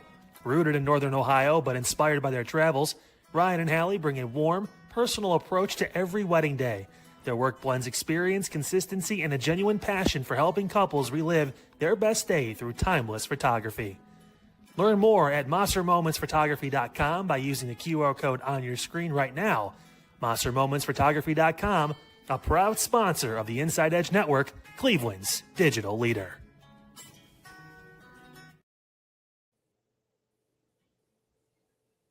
All right, guys, welcome back to the Daily Spiral. Chad, tomorrow is the 10-year anniversary of the greatest day of a lot of our lives, the 2016 Cavaliers winning the championship. And of course, we talked about it yesterday, but the reunion trip is in full swing. The group is currently in Scotland on a golf trip. But today we learn a little bit more. Now, we talked about Kyrie Irving a little bit as well yesterday and him not being there. J.R. Smith told people in the comments he was invited but ghosted them all. And today we get a little bit more info in the comments once again. J.R. Smith and said, but y'all won't post Kyrie at a basketball camp with kids on the same day. J.R. Smith said, was it the same day, champ? Richard Jefferson then responded to a different comment, said, everybody bashing Kyrie, but when y'all ever seen him golfing? My people invited me on a trip to the mountains. That ain't my cup of tea, so it wasn't reasons for me to reply. Life be simple most times. Richard Jefferson said, we're headed to San Tropez and Deli and Shump are meeting us there. This is messy. This is so messy. This is messier than Kenzie and Caleb, man. Like, what is going on with Autumn, let me ask you. Like, if someone invited me to the mountains, I don't know what I'm doing in the mountains. Like, I don't need thinner air. I'm not necessarily a climber. I'm not going to rappel. I probably wouldn't go on that trip. But you're not just going to ghost your friends, are you? Like, if your friend group said, "Hey, we're going to the mountains, come with us," wouldn't I'd at least give them like a, "Hey, the mountains really aren't my scene. Like, I'll catch you the next time around. Like, we'll whatever. Much love, have fun, but you're not going to ghost them, right?" No, or you could still go on the trip and figure out something to do. Look, my best friends, I love them to death. They took me on a hiking trip. I didn't enjoy hiking after this trip. Every trip we've taken since then, we don't hike because we learn what to do and what not to do. We also have learned when you go on a trip with people, certain people like to do certain things, other people like to do certain things. And we've seen on that trip that it's not just golfing. Like, they've drank wine, they've had dinner, they're reminiscing, they're having fun. And like, this idea that Kyrie is doing something so much more special because he's running a basketball camp is so ridiculous. Yeah. That camp would probably run itself. I'm sure you could have taken a couple of days off early or arrived late or whatever the case would have been. Um, you know, championships in the NBA aren't a dime a dozen. You would think that you would relish the opportunity to get back with your teammates and kind of enjoy this. But I mean, he really must have been bitter and angry here, Autumn. I mean, this is the only thing that he really just must not have been happy at all. My thing is, I've been thinking about his time here, and I was thinking about like when LeBron first got here. He did not seem like when he was here by himself and he was the number one guy. I'm not gonna say he was ecstatic. He definitely wasn't ecstatic because they were losing, but he wasn't. He didn't carry this animus that he does now. Like the animus that he does when it Yeah. comes to like Cleveland, the Cavaliers, that team, he just carries something within him that's just like he feels like he's better than them. Like even like we talked about it yesterday, the way he left was disgusting, was gross. And he Yep. said, yeah, I get to play in a real sports city now. Are you kidding me? Like Cleveland is a top 10 sports city. Yeah. I mean, I agree with you. I don't know if it gets much more of a sports city than Cleveland. I mean, you want to talk about fans that'll stick with multiple franchises, even though you have very little to really hang your hat on when it comes to titles. Um, yeah, Cleveland is a sports city, 100%. Yes. Now Richard Jefferson didn't respond once again. Um, and somebody said, where's Deladova? And he said, on his way. Man. Now we look, the other point guard on the team, Delly, loves Cleveland. He was Yeah. literally here during the playoffs. He Yep. has embraced us. He doesn't even live in the country anymore. And Yeah. so it's just such a weird thing where Kyrie is just like like the more he does stuff, the more it's just like glaring. And it's Yeah. just more and more like you're bitter about something. Just Mhm. tell us what you're bitter about. And I don't care what people say. People are like, "Oh, he's going to remember the memory of helping a bunch of kids out versus going on a golf trip." Be serious. Be And I serious. get it. His priorities are in the right. Okay, fine. You want to help the kids out? That's great. But again, this camp, he could have dipped out early. Don't act like this camp is the reason that he's missing it, right? That's not it. I think this goes all the way back to the day that we heard that LeBron was coming home, and I'm sure they knew before we did. It was a huge shot to Kyrie's ego. It told him that the franchise that he had, been drafted by and had I don't know, he played here for a few years and nothing really happened, right? They weren't winning. But it No. told him that that franchise viewed him as not the number one guy, and maybe not even the 1B, right? He was the number two. He was the clear number two. We're bringing LeBron back. This is what we have to do to win a title. Everyone's excited. And then everyone forgot about Kyrie, and he wasn't getting that attention anymore. He wasn't getting the strokes to his ego any longer. And I think this is, I mean, it all goes back to that moment, I think. And that's unfortunate because, I mean, it's the NBA. There are a lot of great players, right? It's okay to be a really, really good player. It's okay to be a great player and still not be the number one option on your team. I mean, I get it. Everybody has an ego. Everybody wants to be the guy. But yeah, I think this goes back to that moment for Kyrie. It hurt his feelings. And listen, you can get your feelings hurt. I get it. I understand, but that's it. That's the moment. It clearly was because I remember, honestly, I remember that 2014, 2015 team. They bought in David Blatt. They were going to have a really, really young, exciting team. They were going to have Andrew Wiggins and Delly and all of them. And Kyrie was going to be the leader and he was going to take the next step. And when LeBron comes in, everybody knows that everybody who has had LeBron in their city knows that when he comes in, everything just blows up. Yeah. Every little thing you do gets blown out of proportion. Everything you do is like magnified by 20. Yeah. So you got to think with him, the way he was playing, he could get away with more stuff when they were losing. He didn't have to play every game. He didn't have to do as much. He didn't have to be number one. He could have been like he didn't really have to do much. And then when LeBron came back, it was like, oh, Kyrie wants to take a game off. Why are you taking a game off? Yeah, feet to the What's fire, the need? accountability. Yeah, all of it. Yep. Because remember that playoff, the first playoff series where he had like was it like a bone bruise in his knee or something like that?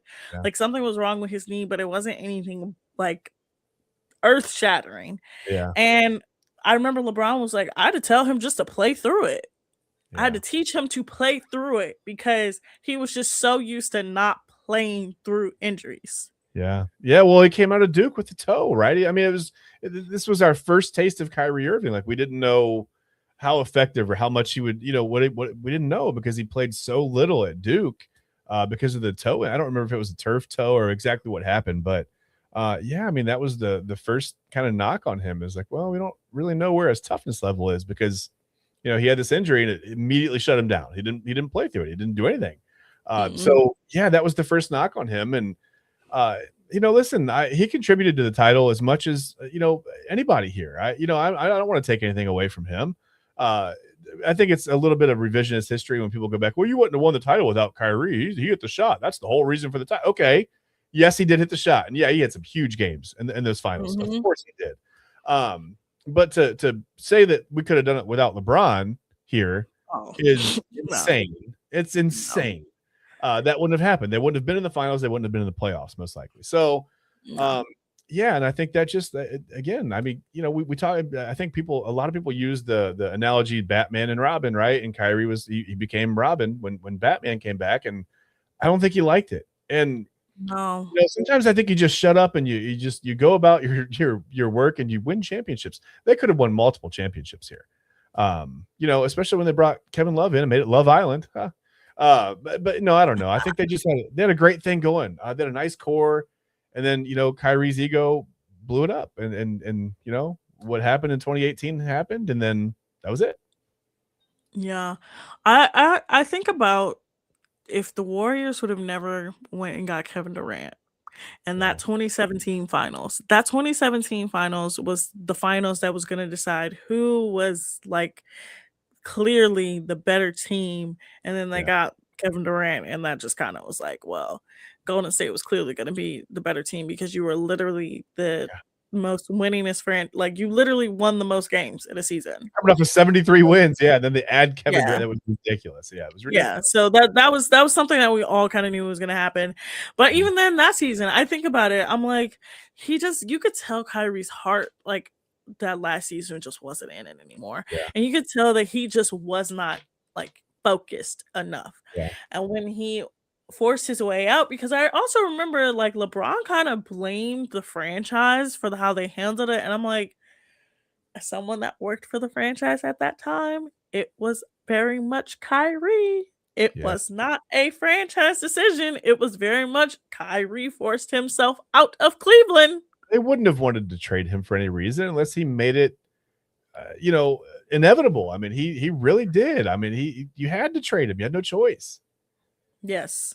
Now, getting Isaiah Thomas back was so bad. So bad. Trade in hindsight was so terrible.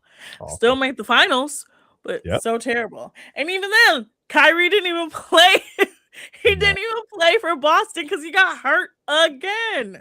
Unbelievable. And then his time in Brooklyn was wild. Like, it just he just I don't know. He's had trouble focusing, I think, since that first day we brought LeBron back here. And for whatever reason, Kyrie just has never been the same. No.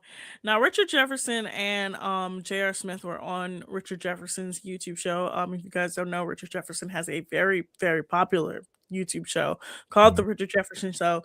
And he has been doing these like interviews with people from that series. So he did one with Amon Shumpert.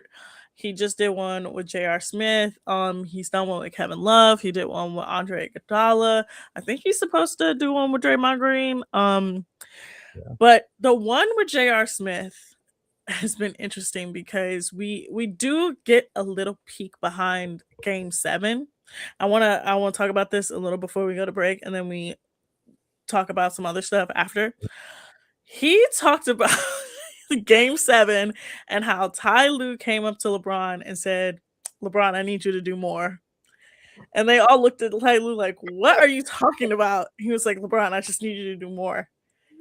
I'm like, dude is human. Stop it. What was he going to do? That's wild. I'm like, he was literally at his peak powers. What else was he going to do? Yeah, putting up like 44 points, like 18 rebound, 12 assist games. What do you want me to get 10 block shots too? Like, what do you need me to do on the floor that I'm not doing? That's wild. I'm pretty sure LeBron in that series scored almost 200 points in that series. He was He was amazing. a superhuman in that series. Yeah. And Ty Lue came up to him and was like, "Yeah, we need you to do a little bit more." What's your Like, legacy, dog? what? I need you to do more. Oh, what? That's wild. It's wild. I Dysfunction at its just finest. Yeah, and well, they also talked about Richard getting waived, and Richard was like, "Yeah, I knew my time was up when they brought in D Wade, and they sat me down, and they were like, 'So Richard, we have something to tell you.'" Yeah. I think that 2018 Cavs team is just like a fever dream, just a fever dream of like, what the hell, like what was that team? Right. And it came off of like the absolute pinnacle of the sport, right? Like it'd be different if they were struggling and trying to find something, but they were at the pinnacle. They beat the 73 win team. Not only that, they came back from 3-1, first team to ever, only team to ever do it still. And then 20, you're right. It's wild. Like, how did we get here so soon? How did we get to this? Yeah. It was bad. It was so bad. I remember that finals. That finals was so embarrassing. We don't even have to relive it. Nope. When we come back from the break, we're gonna take a break. Double A is gonna do his crack show in about 40, not even 40 minutes, not even. I guess he's gonna be a big back again. But when we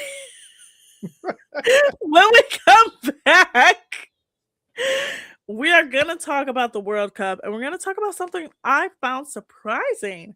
There is a country in North America that is not embracing the World Cup, Chad. Mm. We're going to talk about it, and somehow, some way, that country also just had one of the best games of the whole World Cup. Very strange. But you guys are watching the Daily Spiral. Keep watching, keep loving us. We'll be back pretty soon. Key On Sports is the leader in Ohio high school athletic coverage in written, print, and video streaming. From the latest news and results and written content to the high school football game of the week every Friday, Key On Sports has you covered. The vision of 15-time published author Vince McKee has become the most trusted site in Ohio high school athletic news. From podcasts to player profiles, Key On Sports is your one-stop for all of it. Visit them today at keyonsports.com or on YouTube at Key On Sports. Check out their socials on Twitter and Facebook as well. Clean energy, bold flavors, and no jitters. See why people won't shut up about Dubby. Clean energy, no jitters or crash. Whether you're starting your workday or getting ready to exercise, Dubby Energy helps you lock in and focus. With over 15 flavors to choose from, you can't miss. Order Dubby Energy right now by using the QR code on your screen and use the promo code InsideEdge10 to receive 10% off your order. Dubby Energy, your energy-focused sponsor of the Inside Edge Network, Cleveland's digital leader. Discover our collection of body mists made with clean, minimal ingredients. Handcrafted with natural essential oils and clean ingredients, they offer a natural alternative to synthetic fragrances. Perfect for sensitive skin and those seeking clean, mindful self-care, and the perfect gift for you or your special someone. Courtesy of Alley Rose Fragrances. First-time customers, use that promo code InsideEdge20 to receive 20% off your order.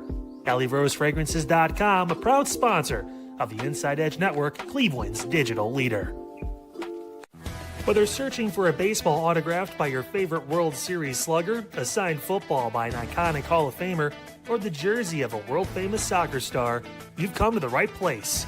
Here at SportsMemorabilia.com, the web's leading source of authentic sports memorabilia, you'll find more than 500,000 authentic products from nearly every professional sports league, team, and players. Not only will you find your next prized sports possession with ease thanks to superb customer service and tremendous site experience, you'll have the satisfaction and peace of mind that every product listed comes complete with a certificate of authenticity and is fully backed by the SportsMemorabilia.com lifetime authenticity guarantee. Go to SportsMemorabilia.com by using the QR code on your screen right now. SportsMemorabilia.com, a proud sponsor of the Inside Edge Podcast Network, Cleveland's digital leader.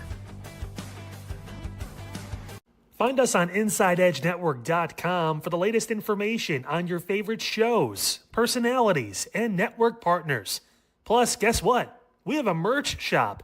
That's right, we have network polos, t-shirts, champion jackets, hats, and bottles. Rep the network. Every purchase supports independent sports and entertainment media.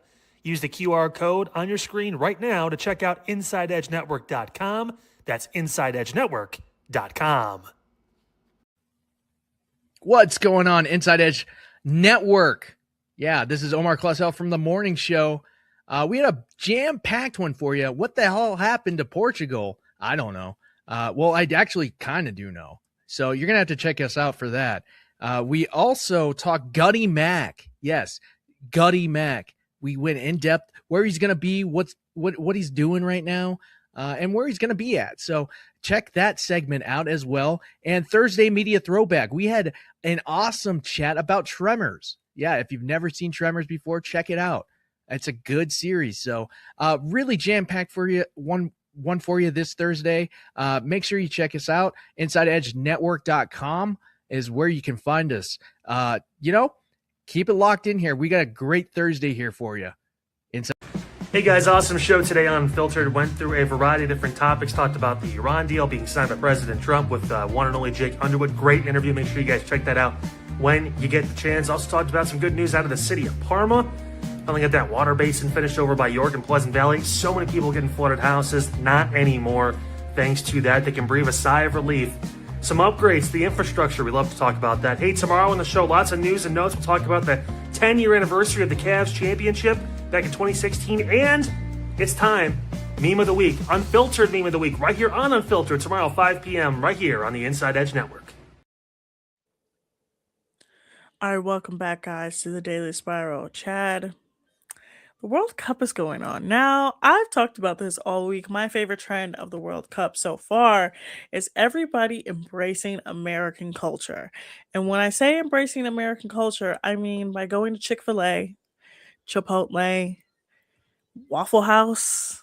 The love for American food and Walmart has warmed my heart. In Mexico, we got Korean people and Mexican people together drinking, singing BTS, being like just so great. And then we have Canada. Yeah. In Canada, I don't understand what's going on with you. So Canada, certain people have been like, you know what? We've heard from Mexico, we've heard from the States.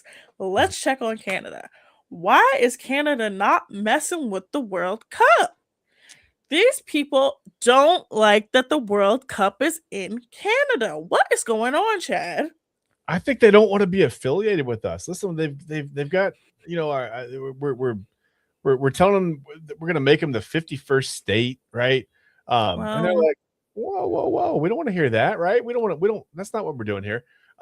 There's all kinds of trade stuff going on. There's political stuff. And I don't know. I think a lot of people might've seen this coming. Like I found articles all the way back to 2025, almost a full year ago, back in July of 2025, that Canadians weren't super excited to be hosting the World Cup and to be affiliated with us.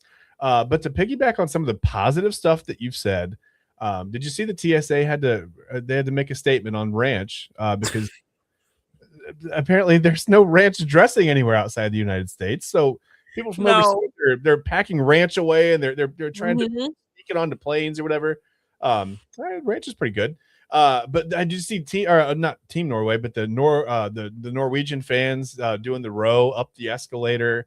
The Scottish fans singing at the Red Sox game. I mean, there's been so much like warmth and goodwill and together, and people just celebrating the right way. But yeah, Canada not happy. You're right, not happy. Yeah, they're not happy. Which is so weird because you would think like having a team that just beat Qatar 6-0 and having the second game with a hat trick would be like, oh my god, yes, y'all, this is so great. No, you got their fans being like, we don't want a World Cup here. We don't even like soccer. We're a hockey like country. Right. Like, what are you doing? America is a football country and not the football you kick with your foot. But like you see American races. Look, there were people who didn't even know that America had a World Cup team. That's not good. There were people that didn't even know that that's not good. Yeah, that's not good. Yeah, they didn't even know that America qualified for the World Cup. I mean, you have to be generally aware, right? I mean, this is like not knowing that we have an Olympic representation. So you got to know. I mean, this is the Olympics of soccer, right? Like this is as big as it gets. Yeah, this is the biggest soccer competition outside of the Olympics and maybe the like UEFA Cup. But like Yeah. it's just honestly like I have just had so much fun watching like Americans trade cultures Mhm. and just everything happening. Yeah. Now, there are some other stuff that is happening. So, Atlanta Dream beat the Indiana Fever tonight. Angel Reese had her 10th double-double Okay. of the year, 60 double-doubles in her career. Ridiculous. Crazy. Ridiculous. She is like crazy good. We also had some new rules for Major League Baseball's home run derby that came out today. So Yeah. I'm gonna recite them real quick. Okay. It's very weird what they decided to do. If Mhm. I can find the post real quick. Also, Wimbledon welcomed Serena Williams back. If you guys don't know, Serena and Venus will be playing as a wild card in Wimbledon, Amazing. which I is said to crazy. my wife, yeah, I said we talked about this last night, and I said to my wife because it was Venus Williams' 46th birthday yesterday. And I'm about to turn 47, and I thought if I dropped my tennis racket and had to bend over to pick it up, I would probably lose a hamstring. Like that's why it would be on the ground. I'd have to have someone come get it for me because I can't get all the way. I'm 6'3". I can't get all the way down there, right? That's really far. And she's playing in Wimbledon at 46, and I can't play a pickup tennis game, over on the clay courts or whatever. And I forget about it. Yeah, I can't do that. Nope. Also, I learned today that she has 4 gold medals, which is crazy. Yeah, She has 4 gold medals. That's real. crazy. Just unreal. So They're that so means she has talented. Yeah, that means she has at least 2 doubles and 2 individual gold medals, which is again crazy. it's insane. Yeah. Just nuts. So, okay, so these are the rules for the home run derby this year. The new format as follows: 8 participants. The top 4 advance to round 2, 20 swings in round 1, and 15 in the final 2 rounds. A player who hits a home run on his final swing in any round can continue until he records an out or wins the round. Okay. All right. Um, I guess they're trying to create a little bit of urgency and maybe not. Sometimes it goes on a long time and people I think maybe lose a little interest. I guess if you keep hitting home runs, there's no whatever you can save yourself. That's fine. Yeah, just maybe leave this stuff alone. I mean, there's also a proposal in Major League Baseball right now to make high schoolers ineligible for the draft. So I feel like Rob Manfred is just reaching for things. Is there anything that I can propose that I can say that's going to make me popular? I mean, it's anything that I can do that's going to be considered, a positive thing. I don't. He's just left such a negative. The only good thing I think is the pitch clock that's happened since Rob Manfred has taken over. That's the only good thing. And I hated that at first. I'll be honest with you. I was like, no, what? I'm a pitcher. If I'm going to walk around the mound and look around, whatever. Give me time. But then I also like to work quick because you don't want the batter to think about the last pitch, so you want to try to get in there and work quickly. So at least it moves the game along, and I think it helps pitchers a little bit. So I'm a pitcher. I'm okay with that. But otherwise, everything Manfred has done has been negative. Everything. It's wild. I mean, this is a man who literally told a team, "I'm giving you immunity so you can tell me that you cheated." And then when they told him that he cheated, he literally was like, "Oh, I didn't expect them." He didn't expect. Honestly, I still think about that Houston Astros team and what they did. But Yeah. yeah, I guess they're trying. Look, honestly, Major League Baseball has a problem. The problem is that they refuse to just like be like integrate themselves into technology and anything not very stale. Yeah. Um, I don't think this is gonna help the home run derby. Honestly, the home run derby to me is kind of boring. It's been boring for a pretty long time. Like they've I'm a tried. huge baseball guy, and I can barely watch it. I can barely.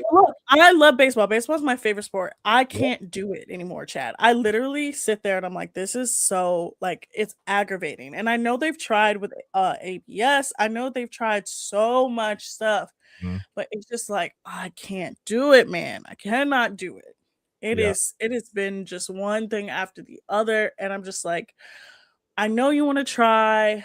I know like we're trying to throw stuff at the wall, but Yeah. it's just at this point, whatever. Yeah, at this point, I'd rather see them try to switch to like a golf format and just do a best ball. Like, we'll do Yeah. team home run derby, and whoever hits the longest home run, that counts for so. Whoever hits the most, that's weighted for something.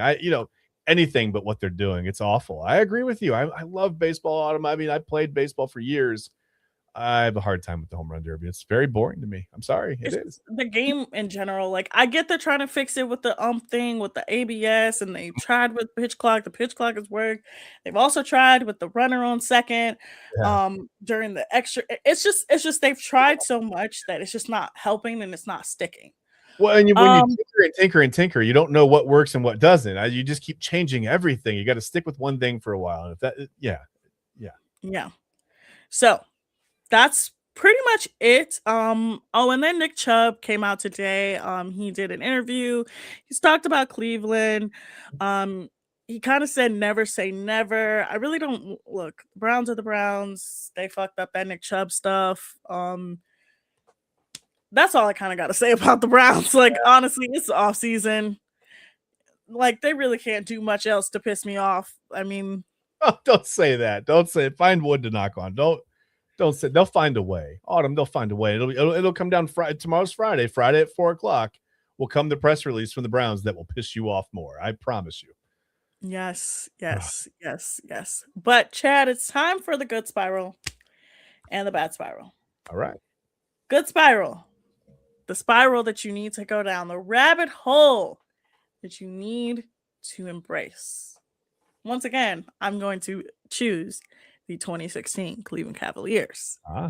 That is the best spiral to go down. That is the best rabbit hole. You will get drama. You'll get intrigue. You'll get tears. Watch the movie Believeland. Watch all the documentaries. Watch the full Game 7. To have your hands sweat, to have your armpits sweat, to have the bottom of your feet sweat, to get up and walk around and say, oh my God, I can't believe this actually happened 10 years ago. Go down that road. Yes. Minus the 10 years ago, that was me last night on the quiz. All the other, the sweating and the walking around. Yes, that was me last night. But go ahead. I'm sorry. No, embrace it. Embrace it. Embrace the good spiral. Mhm. Now the bad spiral. The spiral that I don't want people to go down. Don't go down this rabbit hole. Save yourself. Don't do this to yourself. And the bad spiral today goes to a man named George who looks like a foot, who was on the UK version of Love Island. So I don't know if you guys know this, but the UK version and the US version of Love Island are airing simultaneously, guys. All right. Yes. So UK airs earlier in the day, US airs later in the day. 5-hour time difference. Like, All right. Yeah. yep. A contestant by the name of George was brought in as a bombshell. The man literally looks like a foot. How do you look like a foot? Does he have toes on his head? Like, what does that mean? He's ugly. Okay. He's All ugly. right. I'll put a picture in the I'll show you guys. That man is ugly. When I say ugly, I mean ugly. Oh no, George. Come on, man. This is George. That's Zach Wilson. That's not George. Real. He is ugly. Well, George. Oh, George, man. About 2 weeks ago, I think he was the first bombshell in UK. He was either the first or the second. Okay. He left the villa in the UK, which they're in Mallorca, Spain. So he left the villa in the UK and said, it was for personal reasons, it was for family reasons. That's the reason why. Everybody was like, oh, okay, cool, like whatever. Then he went on this whole press tour, essentially being like, yeah, this was like, I had my time in the villa, essentially just kind of talking shit about everybody. Well, it came out today that George was actually kicked out of the villa because he said an offensive racial term. Oh, George. To one of his castmates. And then on top of that, one of his family members also did just happen to be sick. So he was already getting kicked out for saying a racial slur. And then he proceeded to just then tell the entire UK media, yeah, it's because this family member is sick, because that's why I had to go home. He got kicked out because he was racist. Nothing like looking like a foot and being an ass. Oh, wow. Again, this is what this man looks like. Hold on. This is what this man looks like. That's what George looks like. Oh, wow. George. Back to your mom's basement, George. Please get out the island. Get off the island. Get away from me. Get out of my life. But Chad, we have come to the end. Chad, I'm so proud of you. I'm so happy you watched tonight's episode of Love Island. You did great on your test. Next week, you have to be prepared because Casa Amor is next week. So next Wednesday, I will be quizzing you, especially because there will not be an episode. Right. So come prepared. All right, I'll be ready. Autumn. I'm ready. You got 4 days worth of shows. Actually, technically 5, because you got to watch After Sun now. So you got 5 days worth of shows to watch, and I will be quizzing you on those 5 days worth of shows. I'm ready. I'm hooked now. I told you I got mad at Eli when he called earlier. I don't know if you saw that. I had 9 minutes to go. Eli calls me. I was like, "What are you doing? It's the end of Love Island, man. Call me back and I'll see you in the studio." Like, forget the show. Just forget it. I got Love Island, man. Like, what are you doing? It was kind of funny. I'm not proud of it, but it happened. So here we are. I'm going to lean into it. Yes. Also, Monday, we're bringing you a special episode of The Daily Spiral. Myself, Double A Anthony Alford, and Christy from Jersey Chasers will be watching and live reacting to one of the Casa Amor episodes. So please tune in on Monday at 8 o'clock, well, 8:30, 8:40. My Peacock is 8:35. So tune in at 8:30 on Monday. We will be live reacting to the entire Casa Amor episode, but we are about to hand it over to Double A and Eli for Double A's Crack Show, The Midnight Run. Chad, I had so much fun, but we got to get out of here.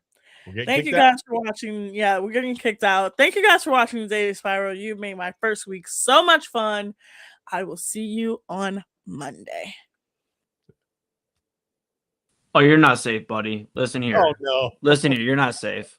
You're not safe. You're going to call me out like that, like I wasn't sitting there the whole time? It's not another quiz, is it? There's not a... Do I have to... No, I got something for you. We only got 3 minutes till midnight run. Now you got to go. I got things to do. All right, get out of here. All right. Ladies and gentlemen, boys and girls, children of all ages. I might get sued for that, but it's okay, because coming up in just a moment after these words from our partners, it is the man, the myth, the legend. He stands at a tall 6'5", and his voice is even stronger. Let's talk with Double A Anthony Alford right after a word from our sponsors. Stay tuned. Fanatics isn't just our name, it's who we are. Loyal, passionate fans dedicated to our favorite teams and to the sports we love. That's why we're honored to be able to offer fans the world's largest collection of official sports apparel and sports jerseys from all leagues, teams, and players you love. We feature a wide selection of gear from every league, including the NFL, MLB, NBA, NHL, and NCAA merchandise, which allows us to serve fans of football, baseball, hockey, basketball, lacrosse, soccer, golf, and, well, everything else that gets your heart pumping. Go to fanatics.com by using the QR code on your screen right now to celebrate your teams. That's fanatics.com, a proud sponsor of the Inside Edge Network, Cleveland's digital leader.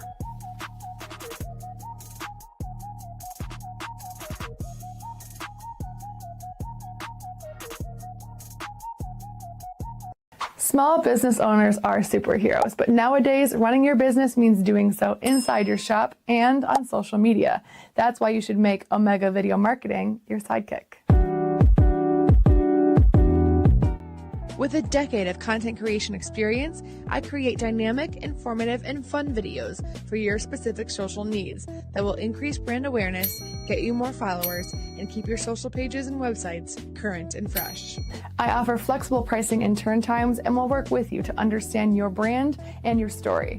All of that comes from the heart. My award-winning expertise is just the cherry on top. So let's get connected. After all, your brand is the alpha and my expertise is the omega. Discover our collection of handcrafted candles. That's right, every product is thoughtfully created in small batches free from harmful toxins for mindful everyday indulgence. Our candles are hand-poured in coconut soy wax with natural wood wicks, offering a long-lasting burn and rich fragrances. Create a cozy, safe ambiance for your home with candles from Alley Rose Fragrances. First-time customers use the promo code InsideEdge20 to receive 20% off your order. AlleyRoseFragrances.com, proud sponsor of the Inside Edge Podcast Network. Mosser Moments Photography is a husband and wife wedding photography team based in Cleveland, owned and operated by Inside Edge Network's very own Ryan Mosser and his wife Hallie. For the past 10 years, they've captured more than 100 weddings across Northeast Ohio and beyond, always working together as a true two-person team. Their style centers on authentic, emotional storytelling, documenting the real moments between two people in love and creating images that feel natural, comfortable, and true to the couple. Rooted in Northern Ohio but inspired by their travels, Ryan and Hallie bring a warm, personal approach to every wedding day. Their work blends experience, consistency, and a genuine passion for helping couples relive their best day through timeless photography. Learn more at MosserMomentsPhotography.com by using the QR code on your screen right now. MosserMomentsPhotography.com, a proud sponsor of the Inside Edge Network, Cleveland's digital leader.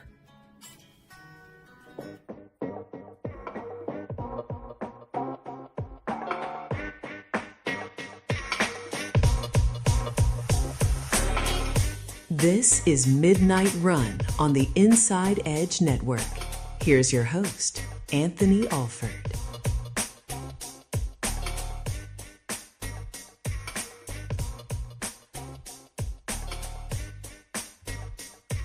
Welcome to the show. Welcome to Midnight Run. Glad to have you with us. There's a lot of things I'm pissed at about. Let's get right to it. My Love Island complaints coming up in like 3 minutes. I just read something from Zach Jackson. And again, we're on the Inside Edge Network. Like and subscribe at Inside Edge Net across all of our social media platforms. Download our Roku app, Inside Edge Network. And it's Inside Edge Network. I kept saying InsideEdgeNetwork.com. I'm pissed about that. It's Inside Edge Network on Roku. And then the website, InsideEdgeNetwork.com. We're also simulcasting on Keon Sports on their YouTube and Facebook. Check out KeonSports.com for the latest in sports and entertainment. Now, I have plenty of thoughts about Love Island, which we're going to get to in just a second. My apologies. I have not checked The Athletic in a little bit of time. And I came across this article from Zach Jackson of The Athletic, literally while Eli was kicking Chad and Autumn off the air. And I caught this, and it caught my eye, his evaluation of the Browns quarterback competition and his assessment of the quarterback competition. He said here basically, look, Shedeur Sanders improved, as we talked about before. He's improved. But the problem, Deshaun Watson, you know, the Tesla that we talked about, the guy who's going to lead the organization one of these days to glory, looks exactly the same based on the injuries. Looks exactly the same. He's not making progress. And I'm trying to get to, I kept scrolling here. I made a mistake here. Yeah, here's the problem from what I'm seeing. It's like occasionally Deshaun Watson throws good footballs. Occasionally he finds a good target. But then he's throwing it into traffic. He's not consistent. Boy, here it is. I was looking for a quote. I kept scrolling. I'm like, where's the quote? Here it is. Though much of it, much is new and unsettled, it's probably safe to say that Deshaun Watson looked like the same player in his return from a 1.5 year injury. Basically, he looked the same from where he was before with his torn Achilles tendon injuries. Watson seemed healthy and occasionally threw downfield with confidence, but he lacked consistency and too often threw into traffic. Shedeur Sanders seemed to be more confident the accurate passer later in the spring than he was early on. You're going to trout Deshaun Watson out there? He hasn't improved. We're talking 6-7 years, folks. He hasn't improved. I mean, I'm not surprised, but go figure. Go figure. Once you're facing the ones on defense, once you're facing the elite players on defense, and once the game is speeding up, he's going to look like dog crap. Franchise quarterback, that's $250 million effing dollars. You pay to a dumpster. $250 million right there. Deshaun Watson, year 5 of his 5-year record-breaking contract. And quoted here, again, Jack Jackson, this is again a week ago, but it just caught my eye. Looked like the same player in his return from a 1.5 year injury than he was before. He seemed healthy and occasionally threw downfield with confidence, but lacked consistency and too often threw into traffic. So he's still not confident in his decision-making. He's still not up to speed with the speed of the National Football League, and we're still talking practice. Didn't mean to start with the Browns. In fact, this is what happens when you check your phone before the show starts. That really bothered me. We'll talk glorious stuff. Cavaliers 2016, LeBron James. We'll talk about that coming up at 12:20. Right now, because there's no NFL, there's no NBA, Major League Baseball is in day 85, or actually close to day 90, day 95 of their Major League Baseball season. And we don't have an NHL team, even though their season's done. The next best professional sport is Love Island, USA. That's the next best professional sport. And listen, my background, I started watching last year, okay? I've heard everybody talk about the glory days of season 6. I get it. I understand that. Here's the thing about reality shows. Sometimes you need somebody to go in there and wreck blank, right? You need things to happen. These people, this cast right here, too nice. All of them, too nice. Too nice. So yes, I voted for Kinsey and Corbin. Absolutely. Yes. Because sometimes when things are too nice on reality shows, I will vote for downfalls. And I voted for Kinsey and Corbin. That's right. That's right. You want to be upset with anybody, come after me. Because I want excitement. I want people to be jumping up and down, whatever. That's what I want. That's what I want to see. Now, obviously, they did not win that vote. In fact, they were in the bottom 3. So that was a part of it. I do wonder who out there in America voted for Melanie and Sincere. I do wonder who voted for Melanie and Sincere. Didn't I tell you this country had a voting problem? I'm kidding. Sorry. But come on now. Who in their right mind voted for them? And I'm glad Sincere was exposed. Glad he was exposed. He's the worst kind of exposed, too. Oh, you're so nice, you don't even realize you're a jackass. Yeah, he's a nice guy, right? So happy that Soul called him out. I cannot wait for After Sun and for Soul to just lay it out. And actually, what I find to be the best part is now when the Islanders are dumped and they're voted off, when they come back home, they jump on podcast. Maybe we'll get them on this one, or Jersey Chasers, or the Daily Spiral. We'll get them on and see what's going on. And they spill the beans, right? Soul said that this was closed island and that everybody was already coupled up. Everyone was closed off. And she came into the game she was too late to the game. She joined the show on night 3. Day 3. That's about as equal to, I don't know, Micah Parsons joining the Green Bay Packers in week 1 of the NFL season. Like, we're saying it's already closed off. That's what we're saying. Like, oh, we're done. This is it. Forget about it. Get out of here. Get out of here. No. So, hopefully Soul gets another opportunity next year. It won't happen, but, you know, I ain't gonna lie. She's a baddie. So, I'm a little in my feelings right now. I ain't gonna hold you. I am not gonna hold you. I'm a little bit in my feelings right now. I haven't been this emotionally upset since the Cavs blew that 22-point lead in game 1 of the Eastern Conference Finals. I'm a little bit upset right now. Paul, no ceilings. Listen, okay? We're going to sit here and we're going to talk about we need these players, we need these people who are on Love Island, okay, to explore. We're talking about these people needing to explore. And then you got Sincere talking about, well, because she's not really in a couple, that's the end of her.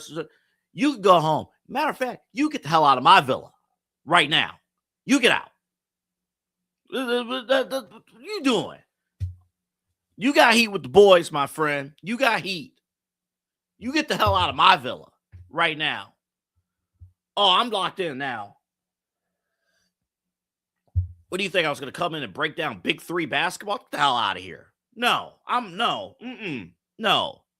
I don't know why she's upset. I don't get it. I don't know why she's upset. Well, maybe because you're a pab. Maybe a punk. That's why. That's why. So you're going to go back to Melanie, who was jumping for joy for every freaking boy that came onto the show. And then she's up here crying. I miss my man. I miss Sincere. I miss him. Meanwhile, last week, jumping on every single boy that came in. Oh, my God. Oh, my God. Oh, my God. And yes, somehow they're one of America's favorite couples. Get the hell out of here. You got me bent. You kidding me? Are you kidding me? And then KC, he a real one. He's so real that when they go to Casa this weekend, yeah, I want him to break. I want destruction when he goes to the other villa. I want it all. This cast is too effing nice. I can't stand it. I'm going to take you back. 20 years ago. 20 years ago. And this is fresh on my mind because a year ago, I binge watched all 3 seasons of this show. Flavor of Love. Yeah, I'm going to throw it back. Flavor of Love. VH1. All right. Season 1, outstanding.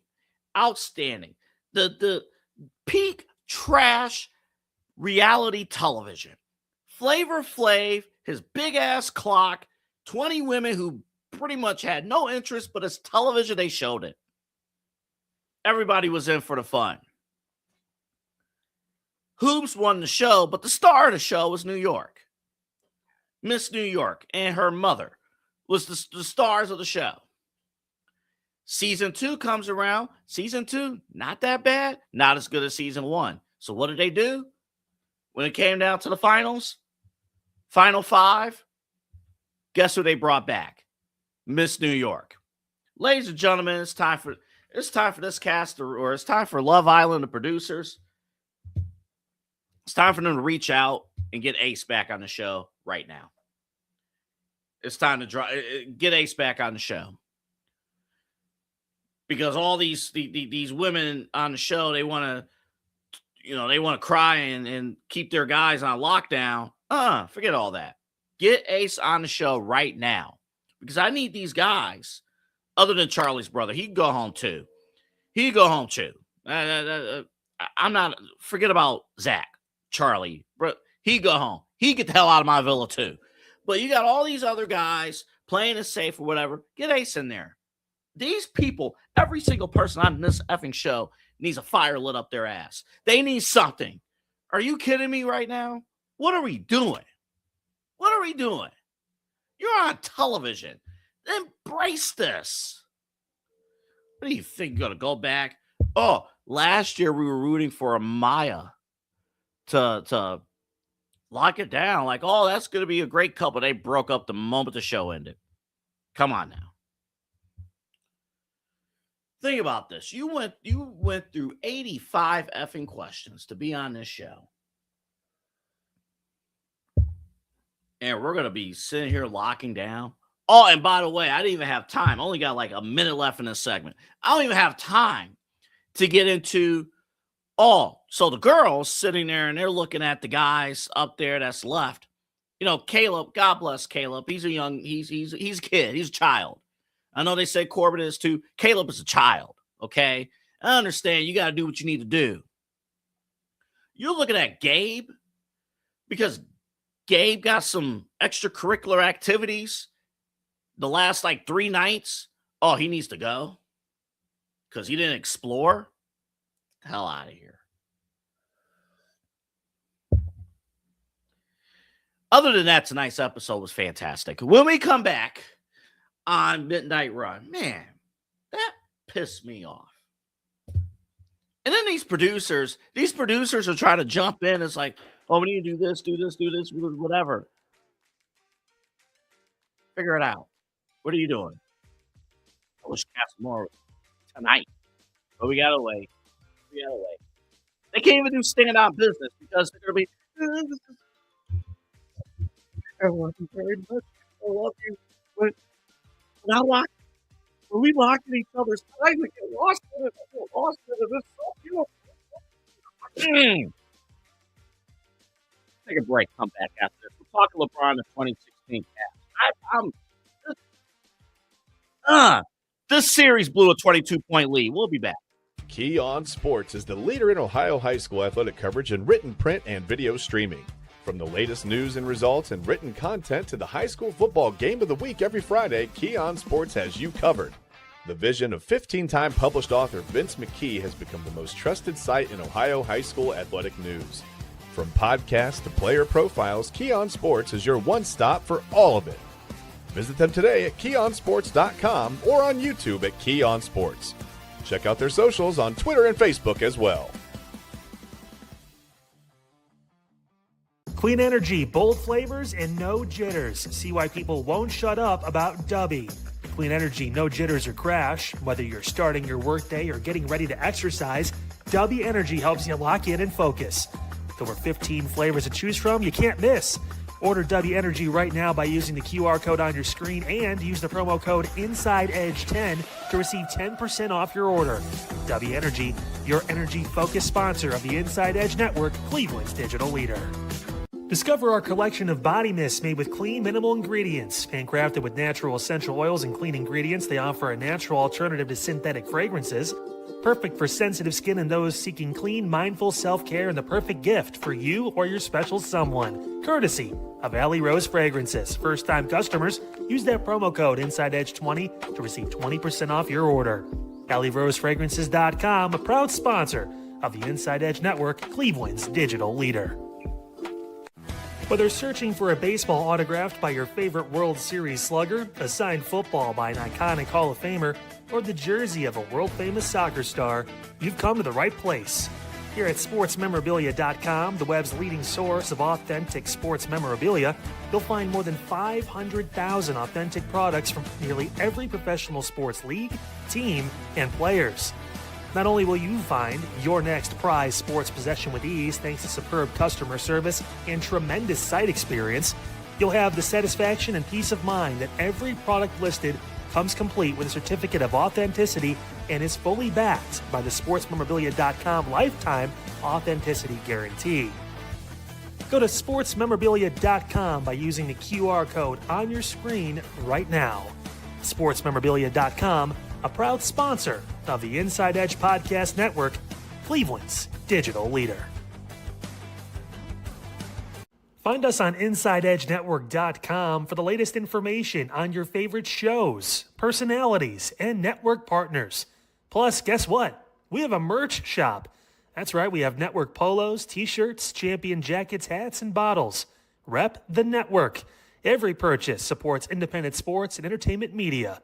Use the QR code on your screen right now to check out InsideEdgeNetwork.com. That's InsideEdgeNetwork.com. We had a jam-packed Wednesday hump day. I came in, talked about Messi's hat trick, right? Hat trick Mahomes. We also had some community chat. Eli and I broke down some of the venues and some of the happenings around Cleveland. So you don't want to miss that. Also, Wednesday Vinyl Showcase. What did I have for you? It was one of my favorite albums of last year. I'm sure it was one of yours too. So make sure you check out Inside Edge Morning Show every day here, Monday through Friday, 10 to 11. Hey guys, awesome show today on Unfiltered. Went through a variety of different topics. Talked about the Iran deal being signed by President Trump with one and only Jake Underwood. Great interview. Make sure you guys check that out when you get the chance. Also talked about some good news out of the city of Parma. Finally got that water basin finished over by York and Pleasant Valley. So many people getting flooded houses. Not anymore. Thanks to that, they can breathe a sigh of relief. Some upgrades to the infrastructure. We love to talk about that. Hey, tomorrow on the show, lots of news and notes. We'll talk about the 10-year anniversary of the Cavs championship back in 2016. And it's time. Meme of the Week. Unfiltered Meme of the Week. Right here on Unfiltered tomorrow, 5 p.m. right here on the Inside Edge Network.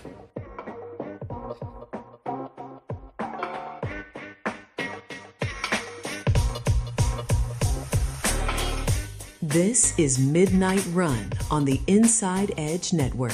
Here's your host, Anthony Alford.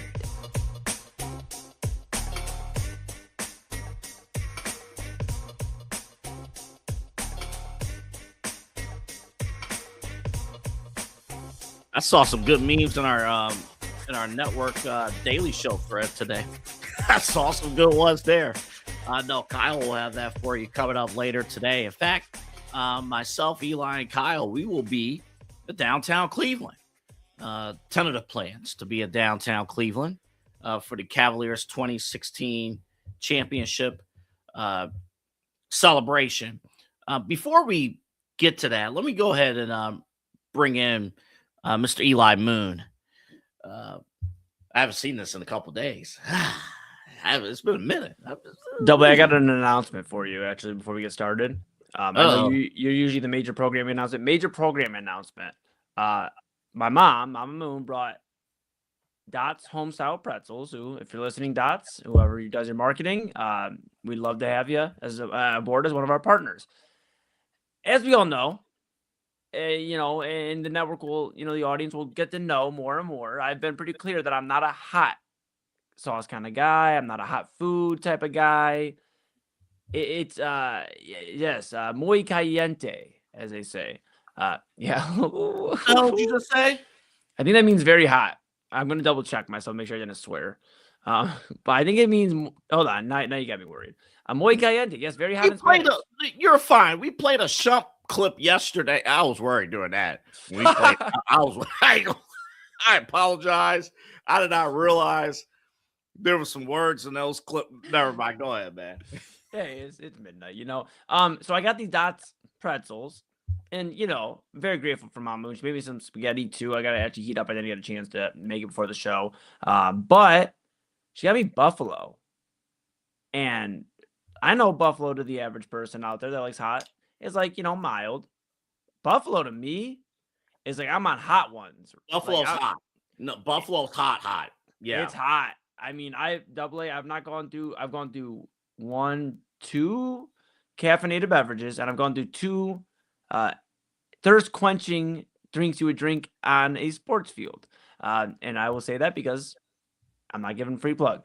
But sponsored. That's right. Yeah, that's right. Rules. That's right. But I ate these pretzels, bro. I mean, I was like, man, Double's gonna call me on at the worst time. I'm gonna be like mid-bite of a buffalo pretzel, and I'm like, oh man. So during the break, I had to go. Do you have any left on your plate? Oh yeah. Can you show it to the camera? So like, this is the bag. Oh yeah, buffalo. Got like this still on it, like this all like, yeah, bro. We might be bringing that downtown. Fire. Yeah. You're gonna be on fire. You better. You know what? Maybe you need. Hold up. I heard. What's the rule on spicy food and milk? Are you not supposed to consume? Are you supposed to consume milk? I don't know. I mean, are you referencing when you had that wing that one time and you drank 3 glasses of milk? To this day, that story pisses me off so much. And you know why, huh? Oh, yeah. Oh, yeah. And you know what? Nobody was safe that day except for me. Because I told Jack John, Jack John was home from Minnesota. I said, Jack, I'm not doing it. He said, come on, Mooney, baby. Come on. You know who come on. got dealt with that day? Mac Robinson. Mac Robinson got 92.3 is Mac Robinson. Yeah. Oh, yeah. He sat down it's all not happy. good. Hey, what's up, everybody? Oh, hey, how are you? Definitely did a real good job of like wiping off all the sweat from his forehead and like from that wing. And, dude, look, that wing was basically called Atomic. Was it called Atomic Death? Is that what it was called? I believe so. Yes, it was. Yes. I'm not eating anything with the word death in it. I think, again, my thing is I like buffalo because there's a little bit of flavor to it. I like spices with flavor. Anything that's just hot, just for the hell of it being hot, no. The worst ghost pepper. Oh no. Oh, dude. No. Yeah, No. and yeah, I don't get it. And then you get like, the people that try the hot ones, like wing sauce, like the dab. No, only dab I'm doing is this. I want to, honestly, I would like to do a hot ones thing on our network. Dude, okay, you know what? I would do it. I would do it on I want to Midnight do Run. it. I would. We should plan a Midnight Run episode where I'll be on screen with you and we just go through our wings and ask each other some sports questions. Actually, we'll do this. Your dad, Papa Moon. Yeah. Real talk with Papa Moon. You got the studio already, and we'll do it there. Okay, yeah. He while we're talking about Papa Moon, I'll just let you know right here on the airways that you have an open invite for this weekend. Papa Moon's like, look, I went shopping at the store. I got some dinner. And you know what? It was so nice having Double A over last week for dinner. Tell him he's invited first off anytime, but he is going to want to be over this weekend because I'm making some good stuff. So you're invited. You know what? If there's something available Sunday, I'll take you up on that offer. My friends, their son, 1 year birthday. Oh, that's a big one. Saturday.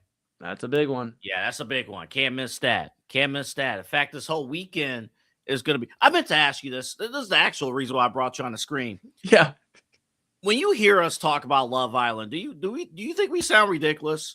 No, I feel like I'm like I have FOMO. I'm feeling I'm missing out, man. Like, Papa Moon the other day was scrolling on, and he's like, should we watch Love Island? I was like, maybe. And then the Stanley Cup was on, so I turned the Stanley Cup on instead, and then the power went out. So I did not watch the Stanley Cup or Love Island. I think I just feel like I'm missing out, but I just don't know where I'm going to find the time to watch Love Island right now. Well, it all depends.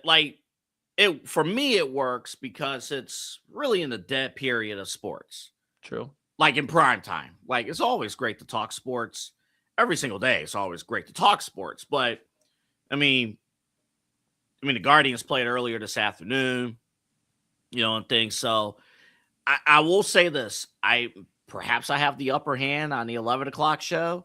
But when Love Island season's done, there's other shows that I am not up to speed on. And I'm going to be right. So what happened with Summer House? Boy. Well, it was a house in the summer, and they enjoyed it all summer. I will say this. If the Inside Edge Network existed during the prime years of Jersey Shore, yeah, we would have been breaking down Snooki and the situation. Vinny. Well, would have been a whole breakdown. I'll be honest, and I know we're talking reality shows here, and I'm going to disappear into the behind the scenes for a moment because I think this is a beautiful segue.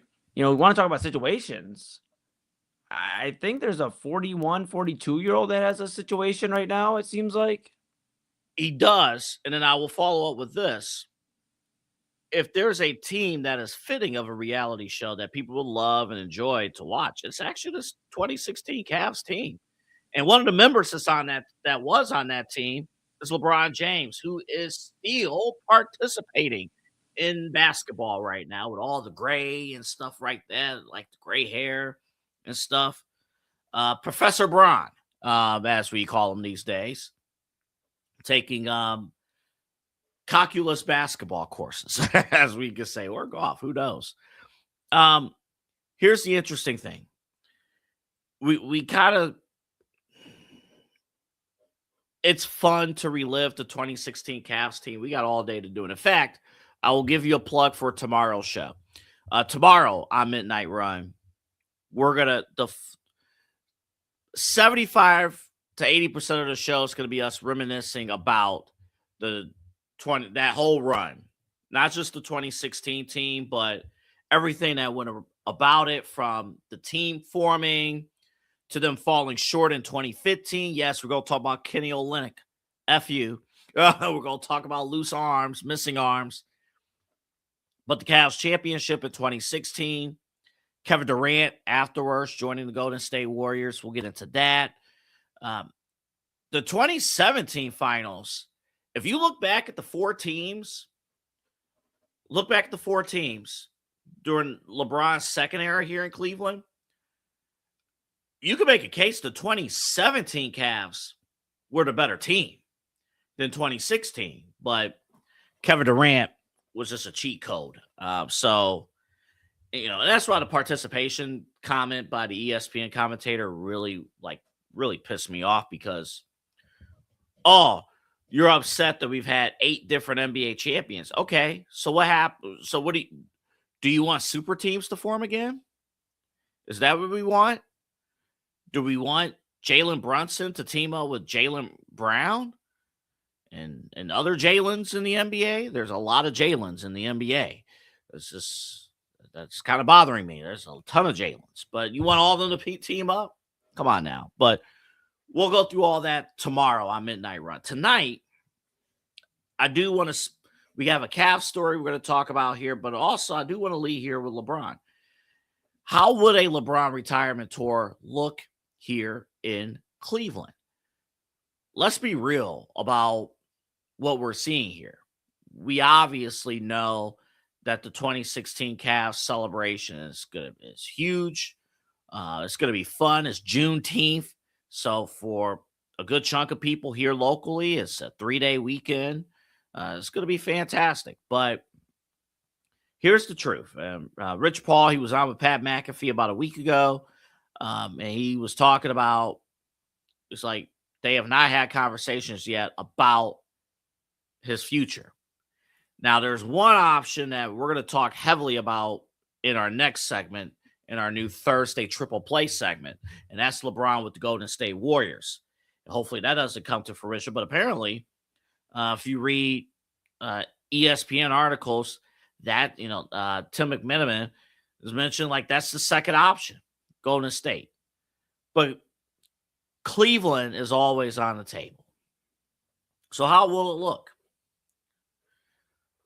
On the floor, I think if LeBron is not the first option, he won't be, but you have to contend with LeBron. I think on the floor, it's going to be great. I think on the floor, it's going to be fantastic. On the floor, it's going to be leadership in there. You're going to have somebody with championship experience. You're going to have somebody in that locker room who doesn't fear competition. Like, you're going to be locked in. That part of it's going to be good. But this wholesome, we're happy about this Cavs team, this roster, I mean, that goes away. The sole focus of this team would be LeBron James and the retirement tour. Think about all the business. Think about all the people who are LeBron fans. It's going to be, honestly, it's going to be kind of a rock star type of environment. It's going to be surreal. It's going to absolutely be surreal. Think about, all the parties and stuff. I think about our guy Cliche, what his next hit was going to be if LeBron's back in town. Like, I think about all these things. Think about, like, how the city's going to be turned up. Can you imagine? Actually, Eli, I do need you because this involves you. Can you imagine if LeBron James comes back and we have Moon Bash hosted by my guy to my left, or if you're watching on YouTube, my guy down here, Eli, Moon, and LeBron's back in the city? Yeah, it'd be pretty cool, man. It'd be pretty cool, man. He's definitely got an invite. He definitely could show up, and anybody who else wants to show up from the Cavaliers, they are more than welcome to come on in, man. It's gonna be a fun summer already, right? I mean, with everything going on in Cleveland, and I think a LeBron reunion would really ignite the Cavaliers season. Is it enough to get it done? Is it enough to win a championship? I don't think by himself, but it would be fun. I guess let me actually go ahead and finish your point. I have a follow-up question. Go ahead. You're all good. I just would say it would be fun. And I think it would be, everybody loves a good feel-good story, and that's what it would be. We saw Damian Lillard go back to Portland after the Milwaukee experience to rehab, and he's going to probably play for Portland again this upcoming season. We've seen guys reunite on their old squads and with their old coaches, and for LeBron, this would just be coming back to finish the story, like Cody Rhodes here in Cleveland. But yeah, besides that, I don't know. X's and O's wise, how does he fit in if there's nobody else coming with him? Because now you're adding three guys, you're adding another guy, and you have three isolation basketball players: and Donovan Mitchell, James Harden, and LeBron James. Yeah, only one basketball. That's why the Golden State thing is kind of baffling to me from a basketball standpoint. But right. I understand. We talked about it. I think LeBron wants to play with his bros. Like he wants to play with, So that would be the only reason. I think that's why that's on the table. But I think this is going to be one of those cases. Listen, I'll play out a scenario for you, Eli. Okay. Let's say we're back in the Eastern Conference Finals, and we're facing, I don't know, New York again in the Eastern Conference Finals, and we lose that series in 5, and we're only competitive in like one of the games. Oh no! I think while we're on the air bitching and moaning about the Cavaliers once again falling short, I think there's going to be a good segment of fans that would just be happy that LeBron's here. I think that's what LeBron does bring to the table here in Cleveland. Honestly, you get a good chunk of people who will not care about the overall grand scheme result of what he brings to the table. And we talk all the time with the Guardians, and we were talking yesterday on Inside Edge Primetime, Chad and I, about the Guardians and if they should bring in a short-term rental, Luis Arias or one of these guys that probably won't re-sign with the Guardians, right? That's what LeBron is. LeBron's a rental. You're getting one season of LeBron James. So if it doesn't work out with a championship, and let's be honest, LeBron is going to make sure that this roster is still constructed in a way that he is happy with. Yes, Donovan is the guy right now, and James Harden, he is right there in lockstep with Donovan. But as soon as LeBron James walks in that door, it is LeBron's roster. He is going to find a way to bring in some guys that he is comfortable with. And we've seen it twice now in Cleveland. And that's, I guess, my only hesitation is we have seen it twice in Cleveland where the roster gets constructed around LeBron and then he leaves. And we're sitting here like, what do we do with this? It's there's a real possibility that if Bron comes here and is only here for a season, let's just be real about age, he's only here for 1 year. There's a legit possibility that you could be left with a team with just Evan Mobley, maybe? Now, hold up. Let me set this up, though. I will say this. If 2020, I'll lay out the scenario I just laid out a couple seconds ago. Cavs running back goes to the Eastern Finals, and they lose in 5, and they're not competitive against New York or whoever. Insert team, doesn't matter. And LeBron retires. And obviously, in order to get LeBron James, you got to give up stuff, as you just mentioned. And then you're going to have, let's say these guys are on the team. James Harden at that point will be 38. Donovan Mitchell, you're making a choice about what to do with his contract if, again, he's still on the team. And then you probably, if it's a sign and trade kind of situation, Jared Allen's not on this team anyway next year. Right. So if 27, 28, you're just left with Evan Mobley. Are you ready for a rebuild surrounded, Evan Mobley and young talent? Are you ready for that? Yeah, I guess it's the question, we'd have to look at it and see where Dan Gilbert stands at that point, because obviously he's in championship mode and he wants to win a championship, and it doesn't work out and they go and trade essentially the farm for LeBron. or a good chunk, then yeah, it's not going to look great. And the other thing too is I've been wondering recently with all this LeBron rumors and Giannis, but especially LeBron, Mm-hmm. is Donovan Mitchell okay with LeBron James coming here? And at the end of the day, I don't care if Donovan is, but that's a question the Cavaliers have to ask because let's not forget when LeBron came back to Cleveland and played earlier this year that Jalen Tyson said this is Donovan Mitchell's city now. And they're going to talk about Donovan Mitchell like they did for LeBron and do for LeBron here in Cleveland. So is that just Jalen Tyson saying that?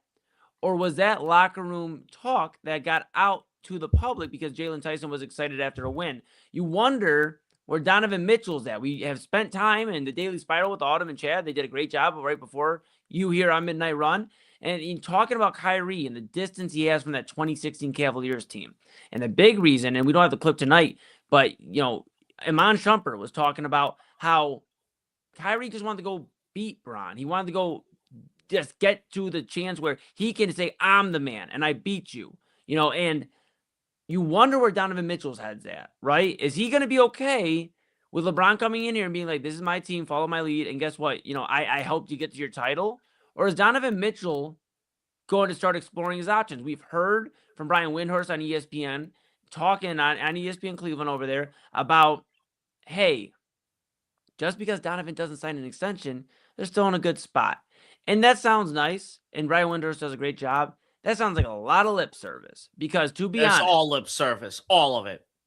If they bring in LeBron and Donovan hasn't inked an extension, the probability of Donovan Mitchell being on this roster by the end of the following season, not very high. It's slim. It's very slim. I am on record in saying if Donovan Mitchell's not willing to sign, if you want to, it's a two-way street here, folks.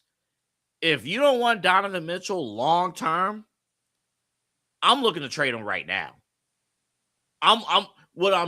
Here's what I'm doing. Mm-hmm. I'm pulling the feelers out. I'm seeing what the market is. And you let teams know, hey, this is what we're thinking. And maybe with the goal of having something ready by the All-Star break. Right. I'm looking at something like that because even the LeBron factor that you pointed out, that's true too. And Donovan Mitchell is kind of similar to Sincere from Love Island from this standpoint. He does not want to be looked at as being the heel, right? To use a wrestling term. Absolutely. He doesn't want to be the heel. Yeah. But he will be the heel if he publicly forced this way out. Absolutely. And the other thing to consider too, and I know it's going to be a name that people are not going to always be about. He's a polarizing name. Trae Young did decline his player option in Washington. Yeah, he did.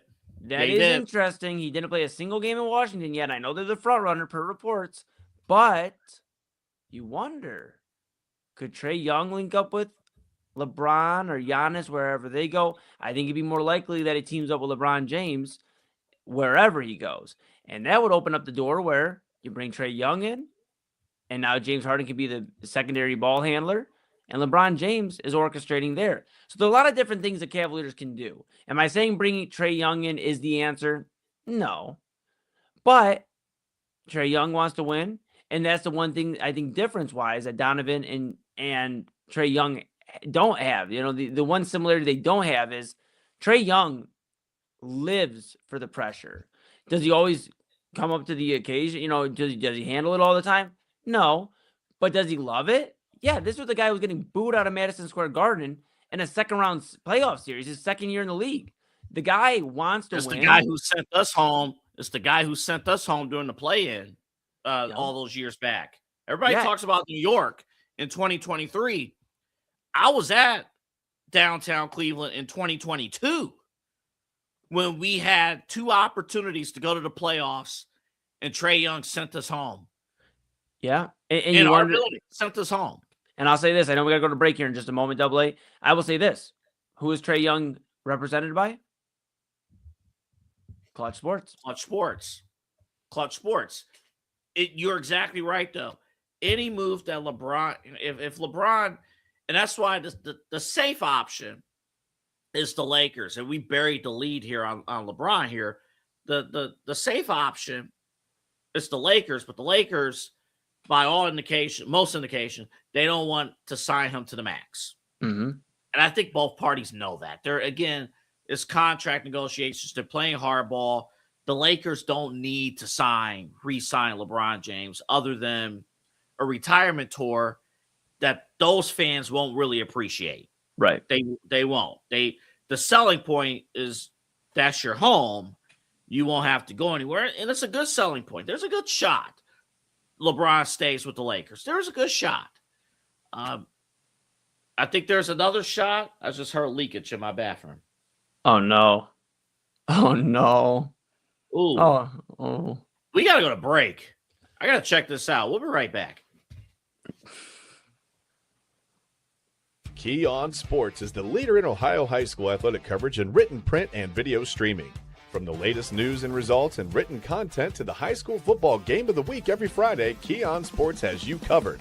The vision of 15-time published author Vince McKee has become the most trusted site in Ohio high school athletic news. From podcasts to player profiles, Key On Sports is your one stop for all of it. Visit them today at keyonsports.com or on YouTube at Key On Sports.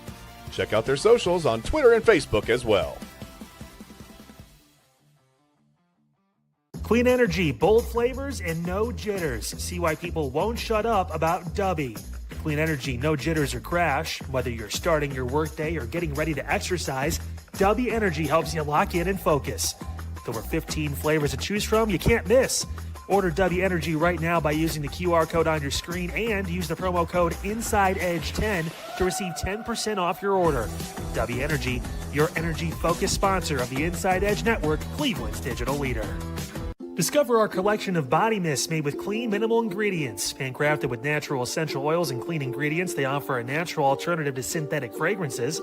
Perfect for sensitive skin and those seeking clean, mindful self-care, and the perfect gift for you or your special someone. Courtesy of Alley Rose Fragrances. First-time customers, use that promo code InsideEdge20 to receive 20% off your order.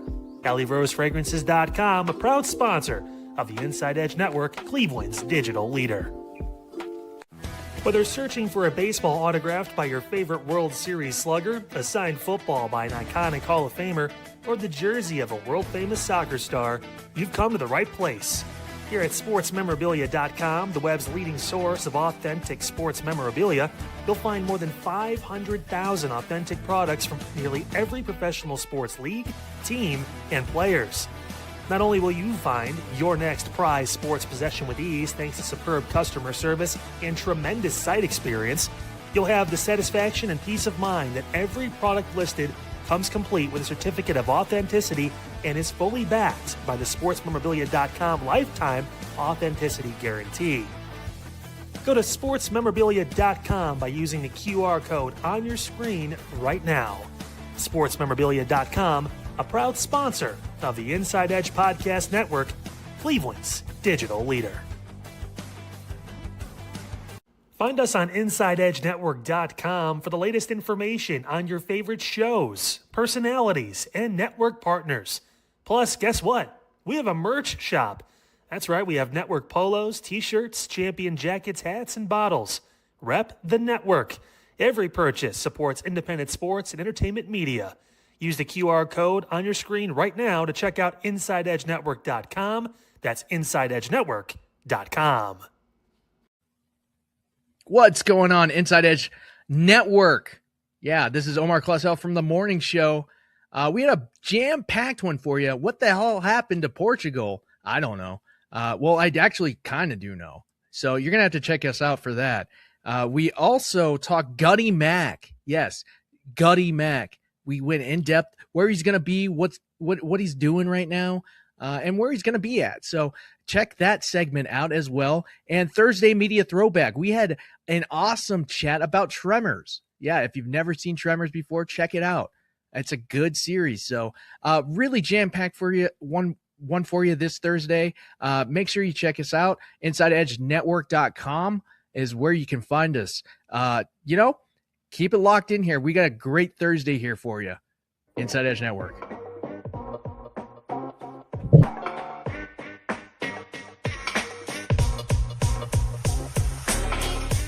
This is Midnight Run on the Inside Edge Network.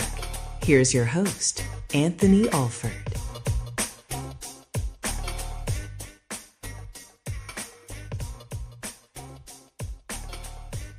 All right, so we have an update.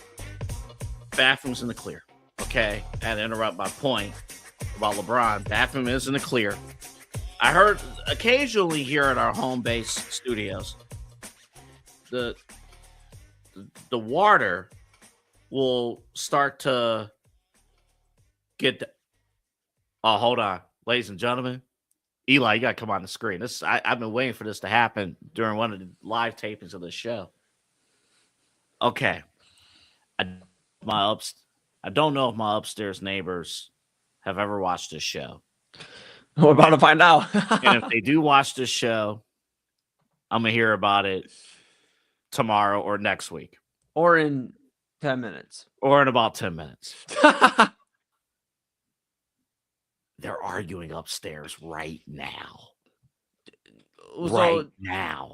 The reporter in me wants to ask, like, do you know what the context is? It's usually the same thing.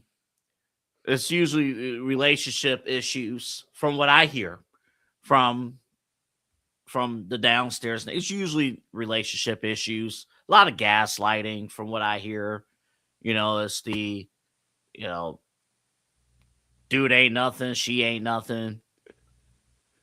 She cheated. He cheated. I've had other dudes here. I work from home. I've never seen another dude. I have never seen another dude walk. Oh man, it's getting good too. They were arguing during prime time. I had to turn you guys down. They were arguing during prime time. Instead of turning us up so you could hear us, you're like, no. I got to hear the good stuff. I mean, you guys are both entertaining, but I think at that point of the show, you guys were talking about the Knicks parade and people stripping and passing out, and then they come back to life and try to make out with the women that helped them, dude, and twerking while fighting and stuff. Like,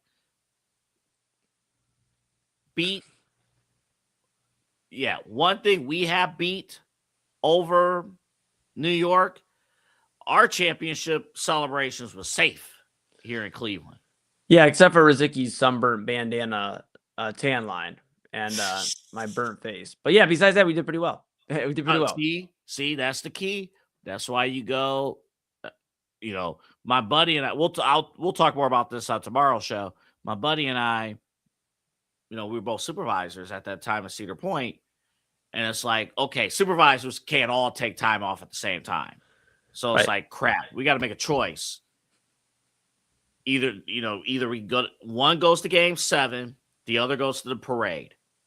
And I made it known I do not want to go to the parade because I have low tolerance. It's going to be hot. That's going to give me the game. I'll go to game in downtown Cleveland, not like in Golden, not in Oakland, but the celebrations in Cleveland. I'll go to game 7. I want to be in downtown Cleveland if the Cavs win the title. Yeah. And then my buddy got to go to the parade. I think we both won. Sure sounds like it. You know what? And you guys sound like you were a strong supervisor. So, I knew the amusement park was in great hands. That was a different story, but thank you for the compliment. Back to you. I'm just eyeing update. We might have updates for you before 1 o'clock. Okay. This has been a wild, 5 minutes of programming, folks. Things that happen. Ladies and gentlemen, it's Juneteenth. And again, we'll talk more about it on tomorrow's show, but it's a newer holiday, but it's, deep in roots and things like that. So, definitely good day to celebrate Juneteenth. All right. We do have a new segment. My final point on LeBron, we were just talking about it. LeBron's not going anywhere alone. And we'll talk more, but here in Cleveland, it will be a circus. Some people will care about the winning, others will not. And in the terms of Donovan Mitchell, he's going to have to make a choice of what he wants to do. He does not want to be the heel in this situation, but he's going to have to make that call. Okay. We have a new segment here on Midnight Run. Every Thursday, we are debuting this segment. It is called Triple Play Thursday. And actually, I need Eli back on the screen because he is going to play Triple Play Thursday. Eli, are you ready? Do you know the rules to Triple Play Thursday? Well, no, because it's a new segment, Double A. So please explain. That's right. That's right. I thought you were lying and say, yeah, I know the rules. Like, no, you don't. I never even explained the rules. Okay. All right. So here we go.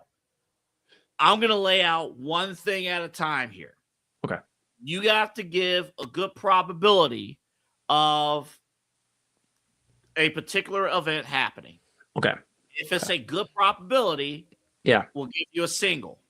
Okay. And then we move on to the next thing. If that's a good probability, you move to second base. And then if that's a good probability, you get a triple. Okay. Okay. Yeah. All right. I like that. You know, it's a little different than like the relationship style of getting to third base, but I'm down. Let's play it. Yeah, no, that's it. I mean, maybe it can. So here we go. This again, remember it's baseball. It's hard to get on base. So here we go. So our first base question, Mr. Eli Moon. Yes. Give me the probability of the Atlanta Falcons, led by Kevin Stefanski, to win the NFC South. Got the and before Bucks. you answer, I did load in a clip from Stefanski talking about the QB room. In fact, he had a very detailed explanation about what's going on currently in Atlanta. Let's go ahead and play that audio. We're not giving out any jobs in June. We'll continue with every player at every position to bring the guys along at the pace that they're able to. With any competition, quote unquote, those things work themselves out down the line. As a team, I think we have to realize, players have to realize that we're all working towards the same goal right now in June, and that's building a foundation for this football season. Boy, don't you miss Kevin Stefanski and his basic level answers? You know, quote unquote competition. Well, yeah, I would say the same thing if it was Tua and Michael Penix as my quarterback competition. Damn. Saints are going to be good again, I think, this year. They're going to surprise some people with Shaw at quarterback. The Bucks could be feisty again with Baker. And, you know, the Panthers did win the division last year. I'm going to say that this is I'm going to say 53% chance that the Atlanta Falcons win the NFC South because of Bijan Robinson, because of the talent around whoever does play quarterback. They've been getting better at defense. And you know what? Stefanski usually does well in his first 2 years as the head coach. It's usually year 3 and 4 when they get used to him, where he starts unraveling. Yeah, but usually year 1, he wins coach of the year. Exactly. So I'm going to say 53% chance just because the Bucks and the Saints could be very feisty. Now, let's be clear. While 53%, that is not a passing grade if you're in class. That is above 500. Right. So we'll allow it. We'll get you the first base. All right. All right. Next question. We were talking about LeBron James, retirement tour, how it's going to look in Cleveland. We'll talk more about that in the coming days. But the probability, here's the question. What is the probability of LeBron James joining the Golden State Warriors in this upcoming season? We just talked about the Cavs. You know, the Lakers could go back. I mean, there's a lot of, maybe surprises. People goes to New York, but he really rocks with Steph Curry. They both golf. They're both a little bit older. They got all that. I'm going to say that this is at a 59% chance that he joins the Golden State Warriors this upcoming offseason. And here's the thing. If he still wants to stay in California and family, right? He still wants to stay. There's definitely a chance he can still conduct business there. So, yeah. Well, let's move you on. I don't want that to happen. That's going to suck. But it is. I get it, though. Remember, LeBron's history, brotherhood, of course, St. Vincent, St. Mary, and, with his teammates and stuff. That's what it's fine. All right. Final question to get you to third base. It's a tough one. Are you, Mr. Eli Moon, willing to try and consume a bacon wrap honey bun? 100%. 100%. Give me the third. 100%. I'll eat 2 of them. Does that get me home? I'll eat 2 of them. So, if I go with you and Omar to Brothers Lounge tomorrow, yes, and I don't know if I'm going to make it to Wadsworth, but at some point, we're going to try this. And I almost thought about buying it today. Matter of fact, if I don't have it by Monday, I will try it out through the air fryer on Monday's show. I love it. I love it. Dude, 100%. I would smash a bacon wrapped honey bun. Are you kidding me? Dude, that sounds so good. And you know what? We were talking about the honey. You don't even have to put the honey on it. Just dip it in honey. You could dip it in honey. You do whatever you want. I like the hot honey and all that stuff, man. So, all right. Bonus question to bring it home, to close it out. And enjoy your weekend. GTA 6. You can finally pre-order the game, I believe, on the 25th. You can pre-order it. How much are you willing to pay for GTA 6? I'm just not a big video game guy anymore. And I'll be an honest admission here. I've only played one GTA game all the way through. It was GTA 5. So I haven't played too many GTA, but it was a lot of fun. I would pay, video games like for standard rate were 50. So I would wait till it dropped down. I'd pay about $35 for GTA. Hold up, 6. you said the standard rate of video games is $50? Pretty sure, if I'm not mistaken. I mean, you're right. You do realize GTA 6 is probably going to cost, like, you probably want to add an extra zero. Then I'm out. Realized already exciting enough. I mean, they're basically just making it real life. Like, you see all the crazy stuff going on there. I'd pay $35 to $40. That is it. Okay, I'm bluffing here. The industry standard for video games, I believe now is $70. Not paying that. So you might be looking at $70 to $80. I'd rather go buy bacon and some honey buns and pay $70 worth of bacon wrapped honey buns. I do have one little video game rant, and then we're done. We're done. Is there a reason why? I'm not up to speed on the new Maddens. Mm-hmm. I want to buy the new college football video games, but I'm not. Is there a reason why these games don't have like dynasty modes and franchise modes? It's literally the best mode you could have in Madden. It's like, yeah, I get my players fun and all that, but what happens, like, eventually you're like, okay, dude, but I want to like play as the other guys on the team, like, and I don't like they have that like skip through where it's like you're now joining the game and you're down 24-0. It's like, dude, why? Like, why am I even playing? I thought that was a staple. Like, again, I grew up with the 2000s, the mid 2000s Maddens and the NCAA footballs. I thought it was and ESPN 2K. I thought it was a staple to have a franchise mode, a dynasty mode, like to actually play through your NFL season and play through multiple NFL seasons and college football seasons. Like, what are we doing? Man, I believe in college football, you have that because you have the recruiting factor. Right. But in Madden, what? Well, everything's online nowadays, W, with the inclusion of esports and the way it's taken over now. I think about it. Everybody's playing pickup games. They're playing quick online games and stuff like that. So there's really no need for franchise mode because everybody's online. But you don't go through adversity of having to win games throughout your season. Well, not everybody's built like us. I mean, online, I told you already. I told people already. I don't do online because if I'm down by 2 touchdowns against a stranger, I'm turning the game off. Yeah. You're not going to get the satisfaction getting a W off of me. You're going to waste your 20 minutes, 25 minutes of playing the game because I'm turning it off. No. I love it.